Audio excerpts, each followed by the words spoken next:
கற்றல் பயன் தரும் போது கற்பனை வளம் மலர்கிறது. கற்பனை வளம் மலர்கிற போது சிந்தனை மேம்படுகிறது. சிந்தனை மேம்படும் போது அறிவொளி வீசுகிறது. அறிவொளி வீசும் போது பொருளாதாரம் வளம் பெறுகிறது என ஏவுகணை நாயகன் சொல்லி வைத்தது போல் ஒவ்வொரு நாடும் முன்னேற்றத்தை அடையும் நோக்கில் வித்திட்டு கொண்டிருக்கின்றன. அதே வேளையில் மாணவர்களே, நீங்கள் தான் நாட்டின் வருங்கால தூண்கள், எதிர்காலத்தை கட்டமைக்க வல்ல ஏவுகணைகள் எனச் சொல்லி மாணவர்களின் கல்வி மற்றும் கற்றல் அவசியம் என்பதை முழங்கச் செய்தது இந்த பாரத மணித்திருநாடு.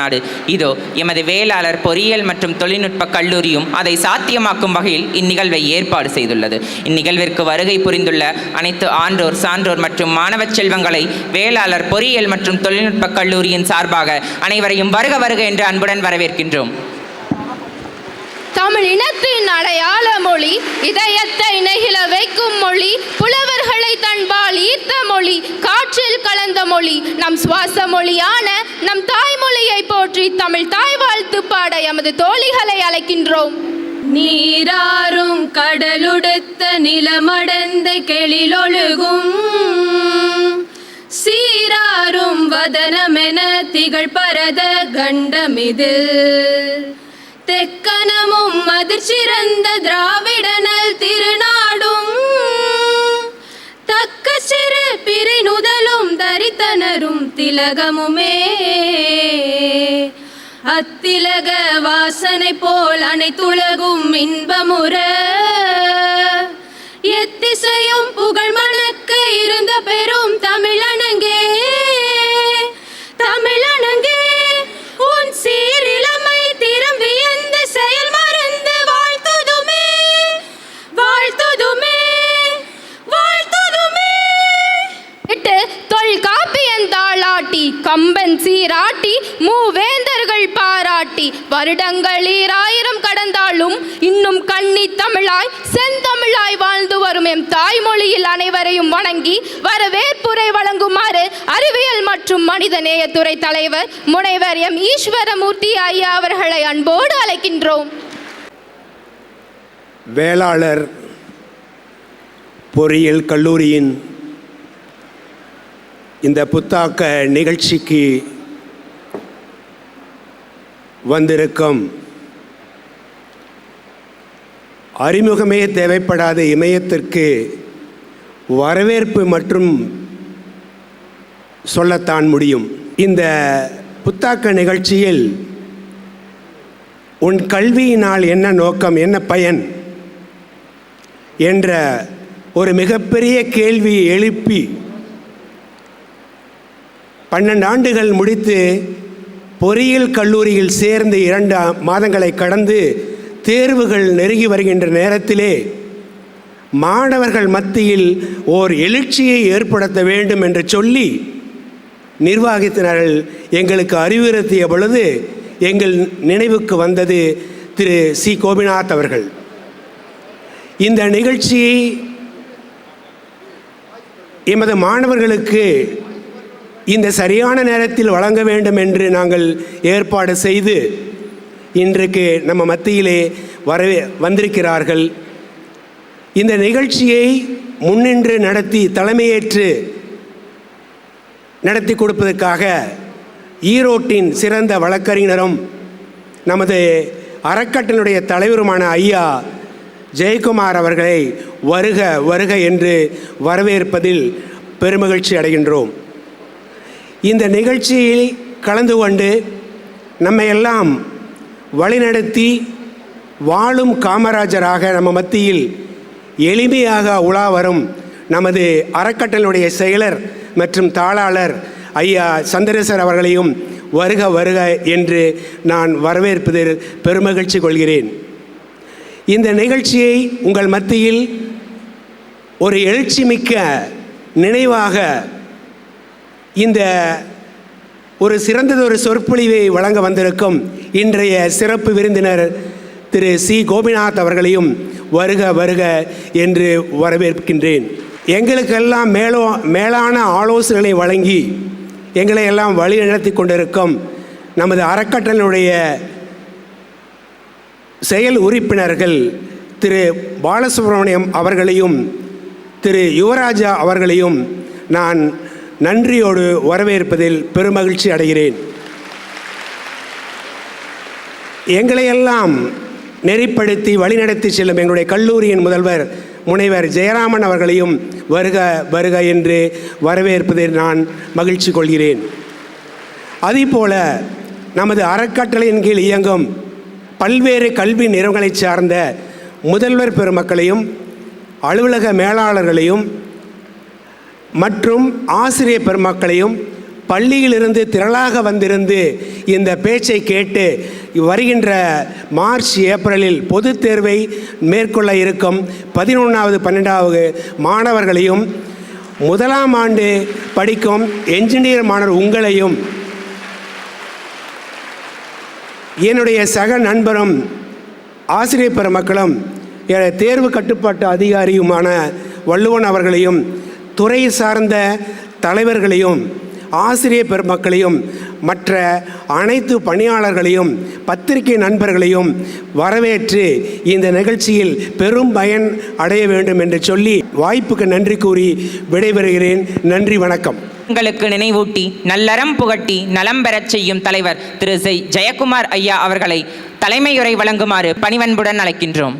Our dynamic secretary and correspondent Thiru S.T. Chandrasekhar, today's speaker, to whom I am also a fan, Thiru Gopinath, our principal, respected faculty members of this institution, our younger generation, Thiru Balasubramaniam and Thiru Yuvaraja, the principals and staffs of other institutions also present here, my dear students. This morning when I was about to leave, Mr. Yuvaraja asked me a question. How were you able to manage to speak in English, having hailed from Erode, having studied in ordinary schools? The schools, yes, I studied in London Mission School where there was no English up to 5th class. Then I studied in Mahajan High School, Erode. I completed my degree in Chikanagar College. Then I entered the Law College, Chennai. It is not that where we study, we have to develop ourselves, our knowledge in English, because I feel it's absolutely necessary for all the engineering students and the incoming students. Because you are going to face number of challenges. You are in the world of competition. Wherever you go, you need some language to communicate. That is very important. Therefore, I may ask you to develop your knowledge in English. The next thing about our chief guest today, I said already I am his fan, because whenever time helps, I will see his program without fail. I used to appreciate all the time his presence of mind. Presence of mind in the sense, putting questions to the participants in the manner which all will like. So that's called presence of mind, which will not be obtained very easily by thorough study, by thorough observing other people, how they are behave, how they are acting, everything. He is a man of expert in that field, and I used to see him always in a smiling face. That's also very important.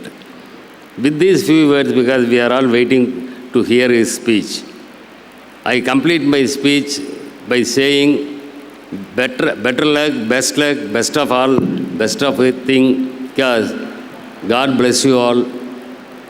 Thank you. தலைமை உரை வழங்கியமைக்கு நன்றி. அன்பின் ஆசானாய், ஆரவாரமில்லாத மனிதராய், இசைப்பட வாழ்ந்தவராய், ஐயம் தீர்க்கும் அன்பராய், அவ்வை வழி நின்றவராய் விளங்கும் நமது கல்லூரியின் செயலாளர் மற்றும் தாளாளர் திரு S.T. சந்திரசேகர் ஐயா அவர்களை நமது வேளாளர் கல்வி நிறுவனத்தின் சார்பாக இன்று இந்த நிகழ்ச்சியை ஏற்பாடு செய்து இன்று உங்களுடைய எதிர்கால வாழ்க்கையிலே உங்கள் கல்வியின் நோக்கம் என்ன என்பதை பற்றியெல்லாம் விளக்கமாக கூற வருகின்றிருக்கின்ற நமது சிறப்பு விருந்தினர் அன்பிற்கும் பாசத்திற்கும் உரிய திரு கோபிநாத் அவர்களே, தலைமையுரையாற்றி எங்களுக்கெல்லாம் வழிகாட்டியாக விளங்கி கொண்டிருக்கின்ற எங்கள் அன்பிற்கும் பாசத்திற்குரிய தலைவர் டாக்டர் ஜெயக்குமார் அவர்களே, மற்றும் இந்த கல்லூரியுடைய முதல்வர் அன்பிற்கும் பாசத்திற்குரிய டாக்டர் ஜெயராமன் அவர்களே, கல்லூரியுடைய பேராசிரியர்களே, மாணவ மாணவிகளே, பள்ளியினுடைய மாணவ மாணவிகளே, ஆசிரியர் பெருமக்களே, பல்வேறு கல்லூரியினுடைய முதல்வர்களே, அனைவருக்கும் பத்திரிகை நண்பர்களே, அனைவருக்கும் என்னுடைய முதற்கண் காலை வணக்கத்தை தெரிவித்துக் கொள்கின்றேன். குறிப்பாக இன்றைய காலகட்டத்திலே நீங்கள் எதிர்கால வாழ்க்கையை எப்படி செப்பனிட வேண்டும், எதிர்காலத்திலே நீங்கள் எப்படி வாழ்க்கை அமைத்துக் கொள்ள வேண்டும் என்பதனுடைய நோக்கத்தெல்லாம் நம் சமுதாயத்தில் பல்வேறு கருத்துக்களை சொன்னால் கூட அந்த கருத்துக்களை சொல்ல வேண்டியவர்கள் சொன்னால்தான் அது போய் உங்களுக்கெல்லாம் வந்து அடையும். ஆகவே அப்படிப்பட்ட ஒரு சிறந்த பேச்சாளர் தான் நம்முடைய சிறப்பு விருந்தினர் கோபிநாத் அவர்கள். கோபிநாத் அவர்கள் பல்வேறு சிந்தனைகளை சிந்திக்கக்கூடியவர்கள். நீயா நானா என்கின்ற நிகழ்ச்சியின் மூலம் சமுதாயத்தில் இருக்கின்ற பல்வேறு நிகழ்ச்சிகளை கணவன் மனைவி உறவு, தாய் தந்தை உறவு, குழந்தைகள் உறவு, சமுதாயத்தில் ஏற்படுகிற இடர்பாடுகள் உணர்வு அல்லது முதியோரை பார்க்காமல் உறவு போன்ற பல்வேறு தலைப்புகளில் சுமாராக ஆயிரக்கணக்கான சமுதாயத்தை சார்ந்த பல்வேறு நிகழ்ச்சிகளை எல்லாம் தொகுத்து நம்ம விளங்கி இன்று விஜய் டிவியின் மூலம் தமிழகம் மட்டுமல்ல உலகம் முழுவதும் புகழ்பெற்றவராக விளங்கி கொண்டிருக்கின்றார். ஆகவே அப்படிப்பட்ட ஒரு சிறந்த பேச்சாளர் உங்களுடைய எதிர்கால வாழ்க்கையை பற்றி கூறுகிறார் என்றால் அது மிக மிக ஒரு முக்கியமான ஒரு நிகழ்வு என்று இந்த நேரத்தில் குறிக்கல ஆசைப்படுகின்றேன்.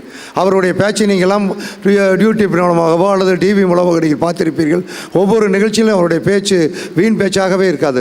சமுதாயத்திற்காக, நாட்டுக்காக, மக்களுக்காக அல்லது சமுதாயத்திலே எப்படிப்பட்டவர்களெல்லாம் வாழ வேண்டும், எதிர்காலத்தில் நீங்களாம் எப்படி இருக்க வேண்டும் என்பதை பற்றியெல்லாம் விளக்கமாக கூறக்கூடியவர்கள். அவருடைய பேச்சு ஒவ்வொரு பேச்சும் முக்கியமான பேச்சு. ஆகவே அவருடைய பேச்சை நாம் கேட்பதற்கு தயாராக இருக்கின்றோம் என்ற சூழ்நிலையிலே அவருக்கு வழிவிடும் விதமாக இந்த உரையை நிறைவு செய்கின்றேன். நன்றி, வணக்கம். தடை வந்தாலும் தீர்வு காணும் திலகம், தாமரை மலர் போல தீர்க்க தரிசனம், நாடியின் ஒளி கேட்டு தெளிவை கொடுக்கும் எங்களது கல்லூரியின் முதல்வர் முனைவர் எம் ஜெயராமன் ஐயா அவர்களை வாழ்த்துரை வழங்குமாறு பணிவன்புடன் கேட்டுக்கொள்கிறோம். மதிப்பிற்கும் மரியாதைக்கும் உரிய எங்களது அறக்கட்டளையின் தலைவர் திரு சி ஜெயக்குமார் ஐயா அவர்களே, திரு SD சந்திரசேகர் ஐயா செயலர் மற்றும் தாளாளர் அவர்களே, இந்த விழாவினுடைய நாயகர், சொற்பொழிவாட்ட வந்துள்ள நமக்கெல்லாம் மிகவும் தொலைக்காட்சி வழியாக பரிச்சயமான திரு சி கோபிநாதன் ஐயா அவர்களே, எங்களுக்கு அவ்வப்போது ஆலோசகர்களாக இருக்கும் அறக்கட்டளை உறுப்பினர்கள் திரு பாலசுப்ரமணியம், திரு யுவராஜா அவர்களே, controller of examination doctor Valluvan அவர்களே, மேனேஜர் பெரியசாமி அவர்களே, மற்றும் எங்களது அறக்கட்டளையினுடைய இதர கல்வி நிறுவனங்களுடைய முதல்வர்களே, அலுவலக மேலாளர்களே, பேராசிரியர்களே, தலைமை ஒருங்கிணைப்பாளர்களே, மாணவ மாணவியர்களே, எங்களது பள்ளியின் குழந்தைகளே, அனைவருக்கும் சிறப்பு அழைப்பாளர்களே, விருந்தினர்களே, அனைவருக்கும் காலை வணக்கத்தை கூறி, உங்களுக்கே தெரியும், முதலாம் ஆண்டு ஆரம்பித்து நாம் முதல் பருவத்தை முடிக்கும் தருவாயில் இருக்கிறோம். இன்னும் ஒரு 3 வாரம் தான் கிளாஸ் இருக்குது. ஓரியன்டேஷன் எல்லாம் நிறைய நடத்தினோம். பட் இருந்தாலும் ஏதோ ஒரு மிஸ் ஆகிற மாதிரி தெரிஞ்சுது. ஏன்னா கல்வி அறிவையும் திறனையும் போதிப்பதில் எங்களது வேளாளர் பொறியியல் மற்றும் தொழில்நுட்ப கல்லூரி முதன்மையாக இருப்பதால் தான் இந்த முதலாம் ஆண்டில் 990 சேர்க்கைக்கு 961 மாணவ மாணவியர்கள் பல்வேறு இடங்களிலிருந்து தமிழகத்தில் தலை சிறந்த 50 கல்லூரியாக விளங்குவதில் பெருமை கொள்கிறோம். ஏன்னா இவ்வளவு பேர் எல்லாம் வந்திருக்கிறாங்க. கல்வியும் திறனை மட்டும் கொடுத்தால் பத்தாது, வாழ்வியல் கல்வியையும் கொடுக்க வேண்டும். லைஃப் ஸ்கில்ஸ் இன்றைக்கி அது நிறைய இடத்துல மிஸ் ஆகிட்டே இருக்குது. எல்லாமே BE இருக்கிறோம், MBBS இருக்கோம், BA BLங்கிறோம், எல்லாமே இருக்கிறோம். ஆனால் மனிதர்களாக மனிதத்தையும் மணர்ந்து இருக்கிறோம் என்கிறதான் நிறைய வெளிப்பாடு. அறிவியல் தொழில்நுட்ப வளர்ச்சியை நாங்கள் உங்களுக்கு போதிக்கும் பொழுது பின்னாலே ஒரு பயமும் வருது. ஏன்னா இன்றைக்கி பார்த்தீங்களா, ஒரு சென்னையில் ஆராய்ச்சி பண்ணுற ஒரு 4 பேர் பொறியியல் மாணவர்கள் தான், வேதியியல் ஆராய்ச்சி பண்ணுறவங்க வீட்லேயே ஒரு கெமிஸ்ட்ரி லேப் வச்சு மெத்தபெட்டமைன் தயாரிச்சுக்கிட்டு இருக்கிறாங்க. டிஜிட்டல் அரெஸ்ட் அப்படிங்கிறது இன்றைக்கி எல்லாத்துக்குமே தெரியும். சைபர் செக்யூரிட்டியில் இன்றைக்கி மேஜர் ப்ராப்ளமாக இருக்குது. டிஜிட்டல் அரெஸ்ட்டில் நிறைய பேர் பணங்களை இழந்துக்கிட்டே இருக்கிறாங்க. ஸோ இந்த மாதிரி சைபர் கிரைம்ஸ் நிறைய வந்துருச்சு. இந்த தீவிர நுண்ணறிவை கொடுத்ததால் நிறைய இடர்பாடுகள் வருது. அதனால தான் கல்வியும் திறன் மட்டும் இருந்தால் பத்தாது, வாழ்வியல் கல்வி வேண்டும் என்பதற்காகத்தான். இதில் யார் நல்லா சொல்லுவாங்கன்னா, உங்களுக்கே தெரியும், திரு சி கோபிநாதன் அவர்கள் நீயா நானா ப்ரோக்ராமில் அவர்கள் எடுத்துக்கொண்ட தலைப்பு எல்லாமே கல்வியை போதிப்பதாக இருக்கும். நான் ரெகுலராக அந்த ப்ரோக்ராம் பார்க்குறோம். நீங்கள் அந்த ப்ரோக்ராமை பார்த்துக்கிட்டே வந்தீங்களா போதும், நிறைய நல்ல விஷயங்கள் உங்கள் மனதில் சொல்லும். நேர்மறை சிந்தனையும் நேர்மறை எண்ணமும் இருந்தால் இந்த உலகத்தில் நீங்கள் தலை சிறந்த பொறியாளர்களாகவும் வல்லுநர்களாகவும் ஆகலாம் என்பதற்காக, இந்த வாழ்வியல் கல்வியையும் கொடுப்பதற்காக, உங்களுடைய கல்வியின் நோக்கத்தை கொடுப்பதற்காக வந்துள்ள திரு சி கோபிநாதன் ஐயா அவர்களை மீண்டும் ஒரு முறை கல்லூரியின் சார்பாக வருக வருக என்று வரவேற்கிறேன். எல்லாமே ஆர்டிஃபிஷியல் இன்டெலிஜென்ஸ் வந்துக்கிட்டே இருக்குது. எல்லாருக்கும் ஒரு நிலை என்னென்னா, வேலை வாய்ப்பு இருக்குமா இல்லையான்னு. கண்டிப்பாக படித்த திறன் வாய்ந்த அனைத்து பொறியியல் வல்லுநர்களுக்கும் வேலை கொட்டி கிடக்கிறது. ஏன்னா இன்றைக்கி அவ்வளோ ப்ராஜெக்ட்ஸ் இருக்குது. கண்டிப்பாக இது ஸ்டேட் கவர்மெண்ட் ஆகட்டும், சென்ட்ரல் கவர்மெண்ட் ஆகட்டும், வேர்ல்டு லெவலில் ஆகட்டும், எல்லாருமே இந்தியர்கள் தலைச்சிறந்த வல்லுநர்களாக இருக்கிறாங்க. அதற்கு நீங்கள் கல்வியையும் திறனையும் வளர்த்து இந்த வாழ்வியல் கல்வியையும் நீங்கள் அறிந்தால் நீங்கள் வானத்தை எட்டலாம் என்று கூறி அமைகிறேன். நன்றி, வணக்கம். Thank you, sir. Now it's time to introduce our today's chief guest, Mr. C. Gopinath, sir. We now call upon S. Hiba of first year CSC AIML to introduce our chief guest. Good morning, everyone. I feel honored and highly privileged to introduce our esteemed chief guest, a multitasker, Mr. Gopinath Chandran, sir.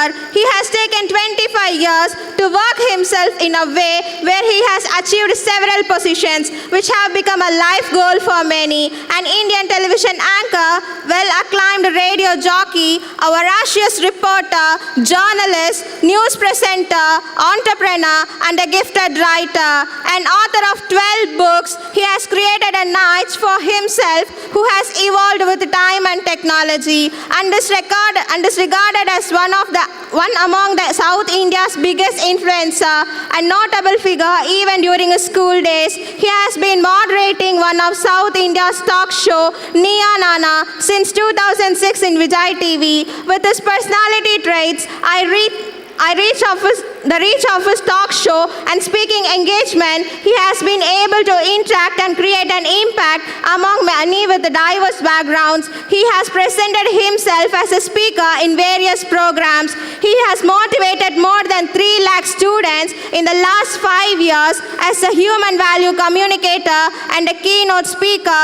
His research-oriented lectures on research qualities, economics, alternative mechanism, he has been uploaded in the topmost forums, namely TED, CII, TCS, Ascensia, HCL. His film reviews on his FB and Insta pages have played a major role in the cinema industry. He started his journey in 1992 at Raj Television Network and parallelly in reporting assignments with Jaya TV. His reporting assignment with NDTV, CNBC was notable and grabbed by the nation's attention. Later joined Vijay TV and commenced his dream job by anchoring Makkal Yaar Pakkam, a political analysis program. In 2006, he started position with Niya Nana and still on air. South India's topmost talk show broken its own record for the past 25 years with a single moderator come anchor. Having anchored Makkal Yaar Pakkam, he also anchored Nadandadu Enna, a current affairs show En Desam En Makkal during 2013. He was responsible for anchoring Vijay Award ceremony for more than 5 years and was the celebrity choice for moderating their interviews. He holds the privilege of anchoring the first reality show in Tamil, Alagi, and also Sigaram Thotta Tamilargal, a show on Tamilians who have made a significant contribution to the society. He was also a RJ at Radio City, an anchor who brought the cherishing memories to the celebrities through the Back to School program. which got aired in the Vijay TV. Here are some special mentions about our today's chief guest. As an anchor for the notable youth platforms, Master inspired us by Behindwood, where he had an opportunity of interacting with ISRO, Dr. K. Shivan, Sridhar Vembu, Grish Mathrubootham, Kevin K. Ranganathan, Honorable CM of Tamil Nadu, and other notable achievers. He was a keynote speaker, a special guest for the program Pongal event at Canadian Parliament, Ontario. US government selected him as India's best young journalist and anchor and invited to participate in an international visitors program as a guest. He received special recognitions and certificate of appreciation from Mr. John Tory, Mayor of Toronto, Councillor Jamal Myers, Toronto, and Nick Mantus, member of Toronto Council City. A special mention and a recognition from the state of Maryland, USA. He got selected as the India Special Representative to participate in the International Health Conference held at Sydney, Australia in 2007. He penned himself as an author from the year 2006 and has written 12 books so far, and the list continues. The first book, Theruvellam Devadaigal, a collection of poems published in 2007. The second book, Please in the Puttagathai Vangadinga, a book based on a personality development. The third book is a self-motivating and a self-analyzing book titled Neeyum Naanum. Fourth book, Ner Thema, is a collection of interviews. Next on the list is Nimirndha Nel, which got published in Nakkiran's Tamil Weekly and later had its own production in the year 2015. Of all his works, he quotes as the one that is close to his heart. He also written a series of articles with the title Neeyum Naanum in Ananda Vigadan, which is constantly known for its scripted motivation. His recent book, Nallathu Naalu Vishayam, published in 2023, is an inspiration. He has received a prestigious award given by Ananda Vigadan for its outstanding performance as a presenter for the consecutive years from 2007 to 2013. Young Achiever Award in India, 2007. Santhom Award in 2008, Outstanding Young Indian Award by JCI in 2008. In 2009, Ananda Vigadan selected him as one of the best 10 personalities of India, along with the 11th President of India, Shri Dr. APJ Abdul Kalam, and Padma Shri Dr. Kamal Hassan. International Club Humor Award for Media Service in 2011, Best Human Value Communicator Award in 2012, International Youth Icon Award by National University of Singapore in 2012, Icon of the Year, Favorite Anchor, Best Talk Show Host, People's Choice, Favorite Host Award by the Vijay Television Network. Added to these, he was the founder and CEO of an institution called TalkShock Academy of Communication, which has entered a memorandum of understanding with educational institution to develop the syllabus and also provide us all technical support, including the guest speakers to address the students to equip them in a better communication and life skill. Founder of the Little Talks YouTube channel, which has 3 million subscribers. It's our pleasure to have such a person amidst us today. Once again, I welcome you, sir. சிறப்பு விருந்தினருக்கு சிறப்பு செய்யுமாறு மேடையில் வீற்றிருக்கும் சான்றோர்களை அன்புடன் அழைக்கின்றோம்.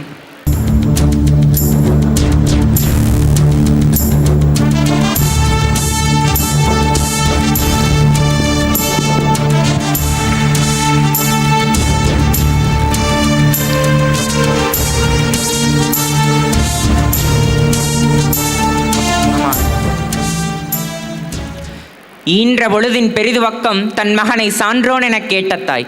சந்திரன் குமுதம் அவர்களுக்கு பெருமை சேர்க்க அறந்தாங்கியில் பிறந்து சென்னையை இருப்பிடமாக்கி துர்காவின் துணையோடு வெண்பாவை உயிராக கொண்டு தமிழ் மொழி நடைக்காக தனிப்பாங்கினையுடைய எங்களது சிறப்பு விருந்தினர் நீயா நானா புகழ் திரு சி கோபிநாத் ஐயா அவர்களை சிறப்புரையாற்ற அன்புடன் அழைக்கின்றோம். எல்லாருக்கும் வணக்கம்.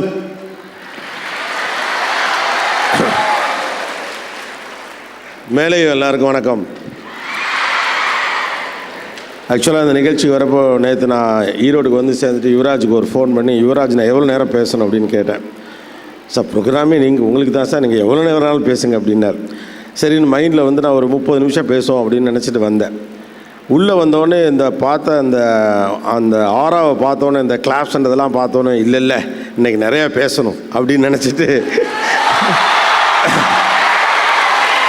அவங்க சார் கூட கேட்டாங்க, நீங்கள் எவ்வளோ நேரம் பேச போகிறீங்க அப்படின்னு. சரி, அவர்கிட்ட நம்ம பாட்டுக்கு 1 மணி நேரம் சொல்லிவிட்டு அதில் குறைச்சி பேசிட்டா கோச்சுக்கு வரேன்னு சொல்லிவிட்டு 40 நிமிஷம் கமிட் பண்ணேன். பேசுகிறதுங்கிறது இங்கே நிற்கிறவனுடைய முடிவுலேருந்து நடக்கிறதில்ல, அங்கே இருக்கவங்க என்ன ரியாக்ட் பண்ணுறாங்க அப்படிங்கிறதுலேருந்து நடக்கக்கூடிய விஷயந்தான். அதனால் நம்ம நாள் இது எடுத்துக்கலாமா? எஸ். அண்ட் ஹர்ட் 80% மாணவர்கள் முதல் தலைமுறை பட்டதாரிகளாக இந்த கல்லூரிக்குள் வந்திருக்கிறீர்கள் அப்படின்னு என்கிட்ட யுவராஜ் நேத்து அதை ரொம்ப பெருமையாகவும் மகிழ்ச்சியாகவும் சொன்னார். முதல்ல அதுக்கு என்னுடைய பாராட்டுக்கள். ஏன்னா நீங்கள் முதல் தலைமுறை பட்டதாரியாக வரப்போறீங்கிறது மட்டும் இங்கே விஷயம் இல்லை. உங்களைப் போல பல முதல் தலைமுறை பட்டதாரிகளை உருவாக்குவதற்கான முதல் புள்ளியாக நீங்கள் இங்கே வந்து உட்கார்ந்துருக்கீங்கிறது த மோஸ்ட் இம்பார்ட்டன்ட் திங். மற்றவர்கள் படிப்பதை விட முதல் தலைமுறை பட்டதாரிகள் பிள்ளைகள் படிக்கிற போது அவர்களை பார்த்து படித்து மேலே வர வேண்டும் அப்படிங்கிற ஒரு நம்பிக்கையை நீங்கள் அடுத்தவர்களுக்கு விதைக்கிறீர்கள் என்பது ரொம்ப அவசியமானது. Okay, let's come to the point. Purpose of education அப்படின்னு ஒன்று, உன் கல்வியினுடைய நோக்கம் என்ன, எதற்காக நம்ம படிக்கிறோம் அப்படின்னு. லைஃப்பில் படிக்கிறது மட்டும் இல்லை, எதுலேயுமே பர்பஸ் மட்டும் இல்லை அப்படின்னா நீங்கள் என்ன பண்ணாலும் கடைசி வரைக்கும் நீங்கள் நினச்ச இடத்த அடையவே முடியாது. பெரிய திறமைசாலியாக இருக்கலாம், புத்திசாலியாக இருக்கலாம், படிப்பாளியாக இருக்கலாம், அறிவாளியாக இருக்கலாம், ஆளம்பு ஆயுதம்னு அத்தனை விதமான விஷயத்தையும் கையில் வச்சுருக்கலாம். ஆனால் நம்ம என்ன செய்யணுங்கிற பற்றின தெளிவான புரிதல் நமக்கு இல்லாத பட்சத்தில் நாம் என்ன செஞ்சாலும் கரெக்டான டைரெக்ஷனில் போகவே முடியாது. இப்போ அந்த பொண்ணு வந்து கோபிநாத்துடைய ப்ரொஃபைல் அப்படின்னு ஒன்று வாசித்தாங்க. நான் எப்படா முடிக்கும் இந்த பொண்ணு, நானே இவ்வளோ நேரம் பேசுவானான்னு தெரியலையே, அவ்வளோ நேரமாக சொல்லுதே அப்படின்னு சொல்லிட்டு. ஆனால் கேட்கல கொஞ்சம் மலைப்பாக இருந்ததில்ல, எனக்கே கொஞ்சம் மலைப்பாக இருந்தது, இன்னும் இவ்வளோ விஷயம் பண்ணியிருக்கோமா அப்படின்னு சொல்லிட்டு. இன்னமும் சொல்கிறாங்க, இந்த அவார்டு வாங்கியிருக்காரு, அந்த அவார்டு வாங்கியிருக்காரு, அமெரிக்கா போயிருக்கிறாரு, city, Chengalpattu, south Arcot, north Arcot, FMS வரைக்கும் பார்த்தவட்டா நான் அப்படிங்கிற மாதிரி. ஆக்சுவலாக உங்கள் வாழ்க்கையில் நீங்கள் செய்ய வேண்டிய விஷயத்தை பற்றி மட்டும் உங்கள் ஆழ்மனதுக்கு தெளிவாக சொல்லிட்டீங்கன்னா அது உங்களை எல்லா திசைக்கும் கூட்டிகிட்டு போயிடும். முதல் விஷயம், கல்லூரிக்குள் காலடி எடுத்து வைத்திருக்கக்கூடிய இந்த நாளில் நீங்கள் புரிந்து கொள்ள வேண்டியது, நீங்கள் எதற்காக படிக்க வந்திருக்கிறீர்கள் என்பது குறித்த புரிதலை உங்களுக்கு உண்டாக்கி கொள்வது தான். படிக்க அனுப்பிறவனுக்கு இங்கே 1008 காரணம் இருக்குது. பல காரணங்கள் இருக்கலாம். என் குடும்பத்தில் யாருமே படிக்கலை, என் பிள்ளையாவது நல்லா படித்து வந்து 4 பேருக்கு நல்லது கெட்டது செய்யட்டும் அப்படின்னு நினச்சிருக்கலாம். கடந்த கால அவமானங்களை களைய வேண்டும், படிக்காத குடும்பம் அப்படின்னு சொன்னாங்க ஊருக்குள்ளே, அதனால் பிள்ளைய படிக்க வச்சுன்னு நினச்சிருக்கலாம். ஒத்த பிள்ளை படிச்சிருச்சுன்னா மற்ற பிள்ளையும் படிச்சிருக்குன்னு வீடு நினச்சிருக்கலாம். சில பேர் இவெல்லாம் வீட்டில் இருந்தால் விளங்க மாட்டான், பள்ளிக்கூடத்துக்காக போட்டு காலேஜுக்கு போனால் தான் அடங்குவோம் அப்படிங்கிறதுக்காக கூட அனுப்பியிருக்கலாம். ரைட்டு, படித்த பிள்ளைனா மாப்பிள்ளை ஈஸியாக கிடைக்க நினச்சி கூட அவங்க அளவுக்கு புரிஞ்சுக்கிட்டு உங்களை படிக்க அனுப்பிச்சிருக்கலாம். இல்லை படித்தா 4 காசு சம்பாதிப்பான்னு அனுப்பியிருக்கலாம், படித்தா இது செய்யலாம், படித்தா அது செய்யலாம், படித்தா வீடு கட்டலாம், படித்தா கார் வாங்கலாம், படித்தா பணம் பண்ணலாம், படித்தா பங்களா கட்டலாம்னு ஆளாளுக்கு ஒரு காரணம் இருக்குது. படிக்க அனுப்புகிறவர்களுக்கு 1000 காரணம் உண்டு. படிக்க வந்த நமக்கு என்ன காரணம் இருக்கிறது? That's a most important question that you need to rice on your self.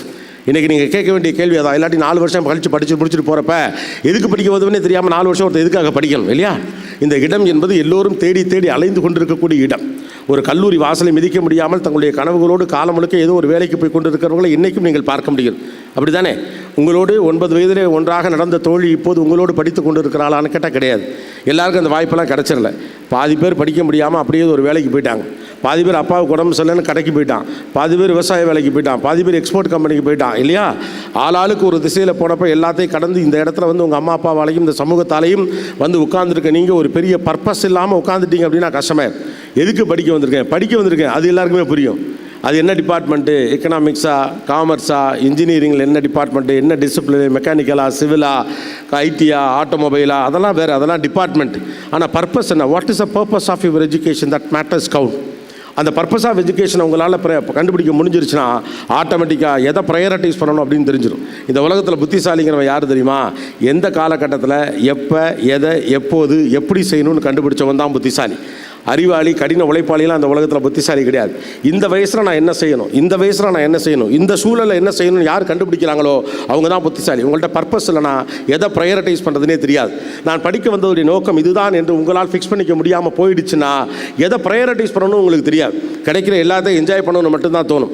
இந்த வயதுக்கு எதெல்லாம் மகிழ்ச்சியாக இருக்கோ அதெல்லாம் மட்டும்தான் செய்யணும்னு தோணுமே ஒழிய உங்களுடைய பர்பஸை நோக்கி உங்கள் மனசு அழுத்தாது. இது வந்த நோக்கம் இல்லையே அப்படின்னு உங்களுக்கு மனசு அடிக்கடி கேள்வி கேட்கணும்ல. ஒவ்வொன்றையும் நீங்கள் செய்வதற்கு முன்னதாக உங்களுடைய மனசு உங்களை ஒரு கேள்வி கேட்கும். அந்த கேள்விக்கு நீங்கள் பதில் சொல்லிட்டு தான் உள்ளே போகணும். ஒரு கொஸ்டினரை கொடுத்து லைஃப்பை டிக் பண்ணிக்கிட்டே இருப்பாங்கல்ல. ஏர்போர்ட்லலாம் நீங்கள் போய் இறங்கினோடனே வெளிநாட்டு பிரஜையாக இருந்தால் உங்கள் கையில் ஒன்று கொடுப்பாங்க. நீ இந்த நாட்டில் இருந்தானே வர, இதை செஞ்சிருக்கியா, இதை பண்ணியிருக்கியா, இந்த பொருளை எடுத்து வந்திருக்கியா, இவ்வளோ பணம் கொண்டு வந்திருக்கியா, இது வரைக்கும் ஜெயிலுக்கு போயிருக்கியா, இந்த நாட்டுக்கு போனியா, கோவிட் ஊசி போட்டியா போடலையா அப்படின்னு 100 கேள்வி கேட்கலாம். உள்ளே அனுமதிக்கிறதுக்கு முன்னாலே 1008 கேள்விகள் கேட்குது. நாட்டுக்குள்ளே உள்ள வர்ற நீ ஒரு சரியான ஆளாகத்தான் இருக்க வேண்டும் அப்படின்னு உங்கள்கிட்ட ஒரு டெம்ப்ளேட் கொடுக்குற மாதிரி உங்கள் வாழ்க்கைக்கு ஒரு டெம்ப்ளேட் இருக்குது.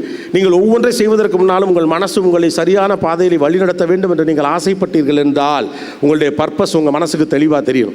நான் இதற்காகத்தான் வந்திருக்கிறேன் என்பதை உங்களுடைய மனதுக்கு நீங்கள் ஆழமாக தெளிவாக சொல்லிட்டா வேற ஒன்றுமே பண்ண வேண்டாம். மீதி எல்லாத்தையும் மனசு பார்த்து நாம் நினைக்கிறோம் அவன் பார்த்துப்பான், இவன் பார்த்துப்பான், அது பார்த்துப்பான், இது பார்த்துப்பான். கிடையாது. முதல்ல உங்களை பார்த்துக்க போகிறது உங்களுடைய மனசும் உங்களுடைய மூளையும் தான். உங்களை நீங்கள் தான் நல்லா பார்த்துக்கவே முடியும். அடுத்தவர்கள் உங்களை பார்த்து கொள்ளுவார்கள் என்றெல்லாம் காத்திருக்காதீர்கள். உங்களை பார்த்து கொள்ள நீங்களே போதுமானவர்களாக இருக்கிறீர்கள் என்பது தான் நிதர்சனம். அந்த போதுமானவனாக நீங்கள் மாற வேண்டும். போதுமானவராக மாற வேண்டும். இனஃபான ஒரு ஆளாக மாறணும்னா you have to find the purpose. எல்லோரும் எழுதிட்டீங்களா உங்கள் பர்பஸ் என்னென்னு? யாராவது எழுதி வச்சுருக்கீங்களா? பொன்மொழிகள்லாம் எழுதி வச்சுருப்பீங்கள்ல.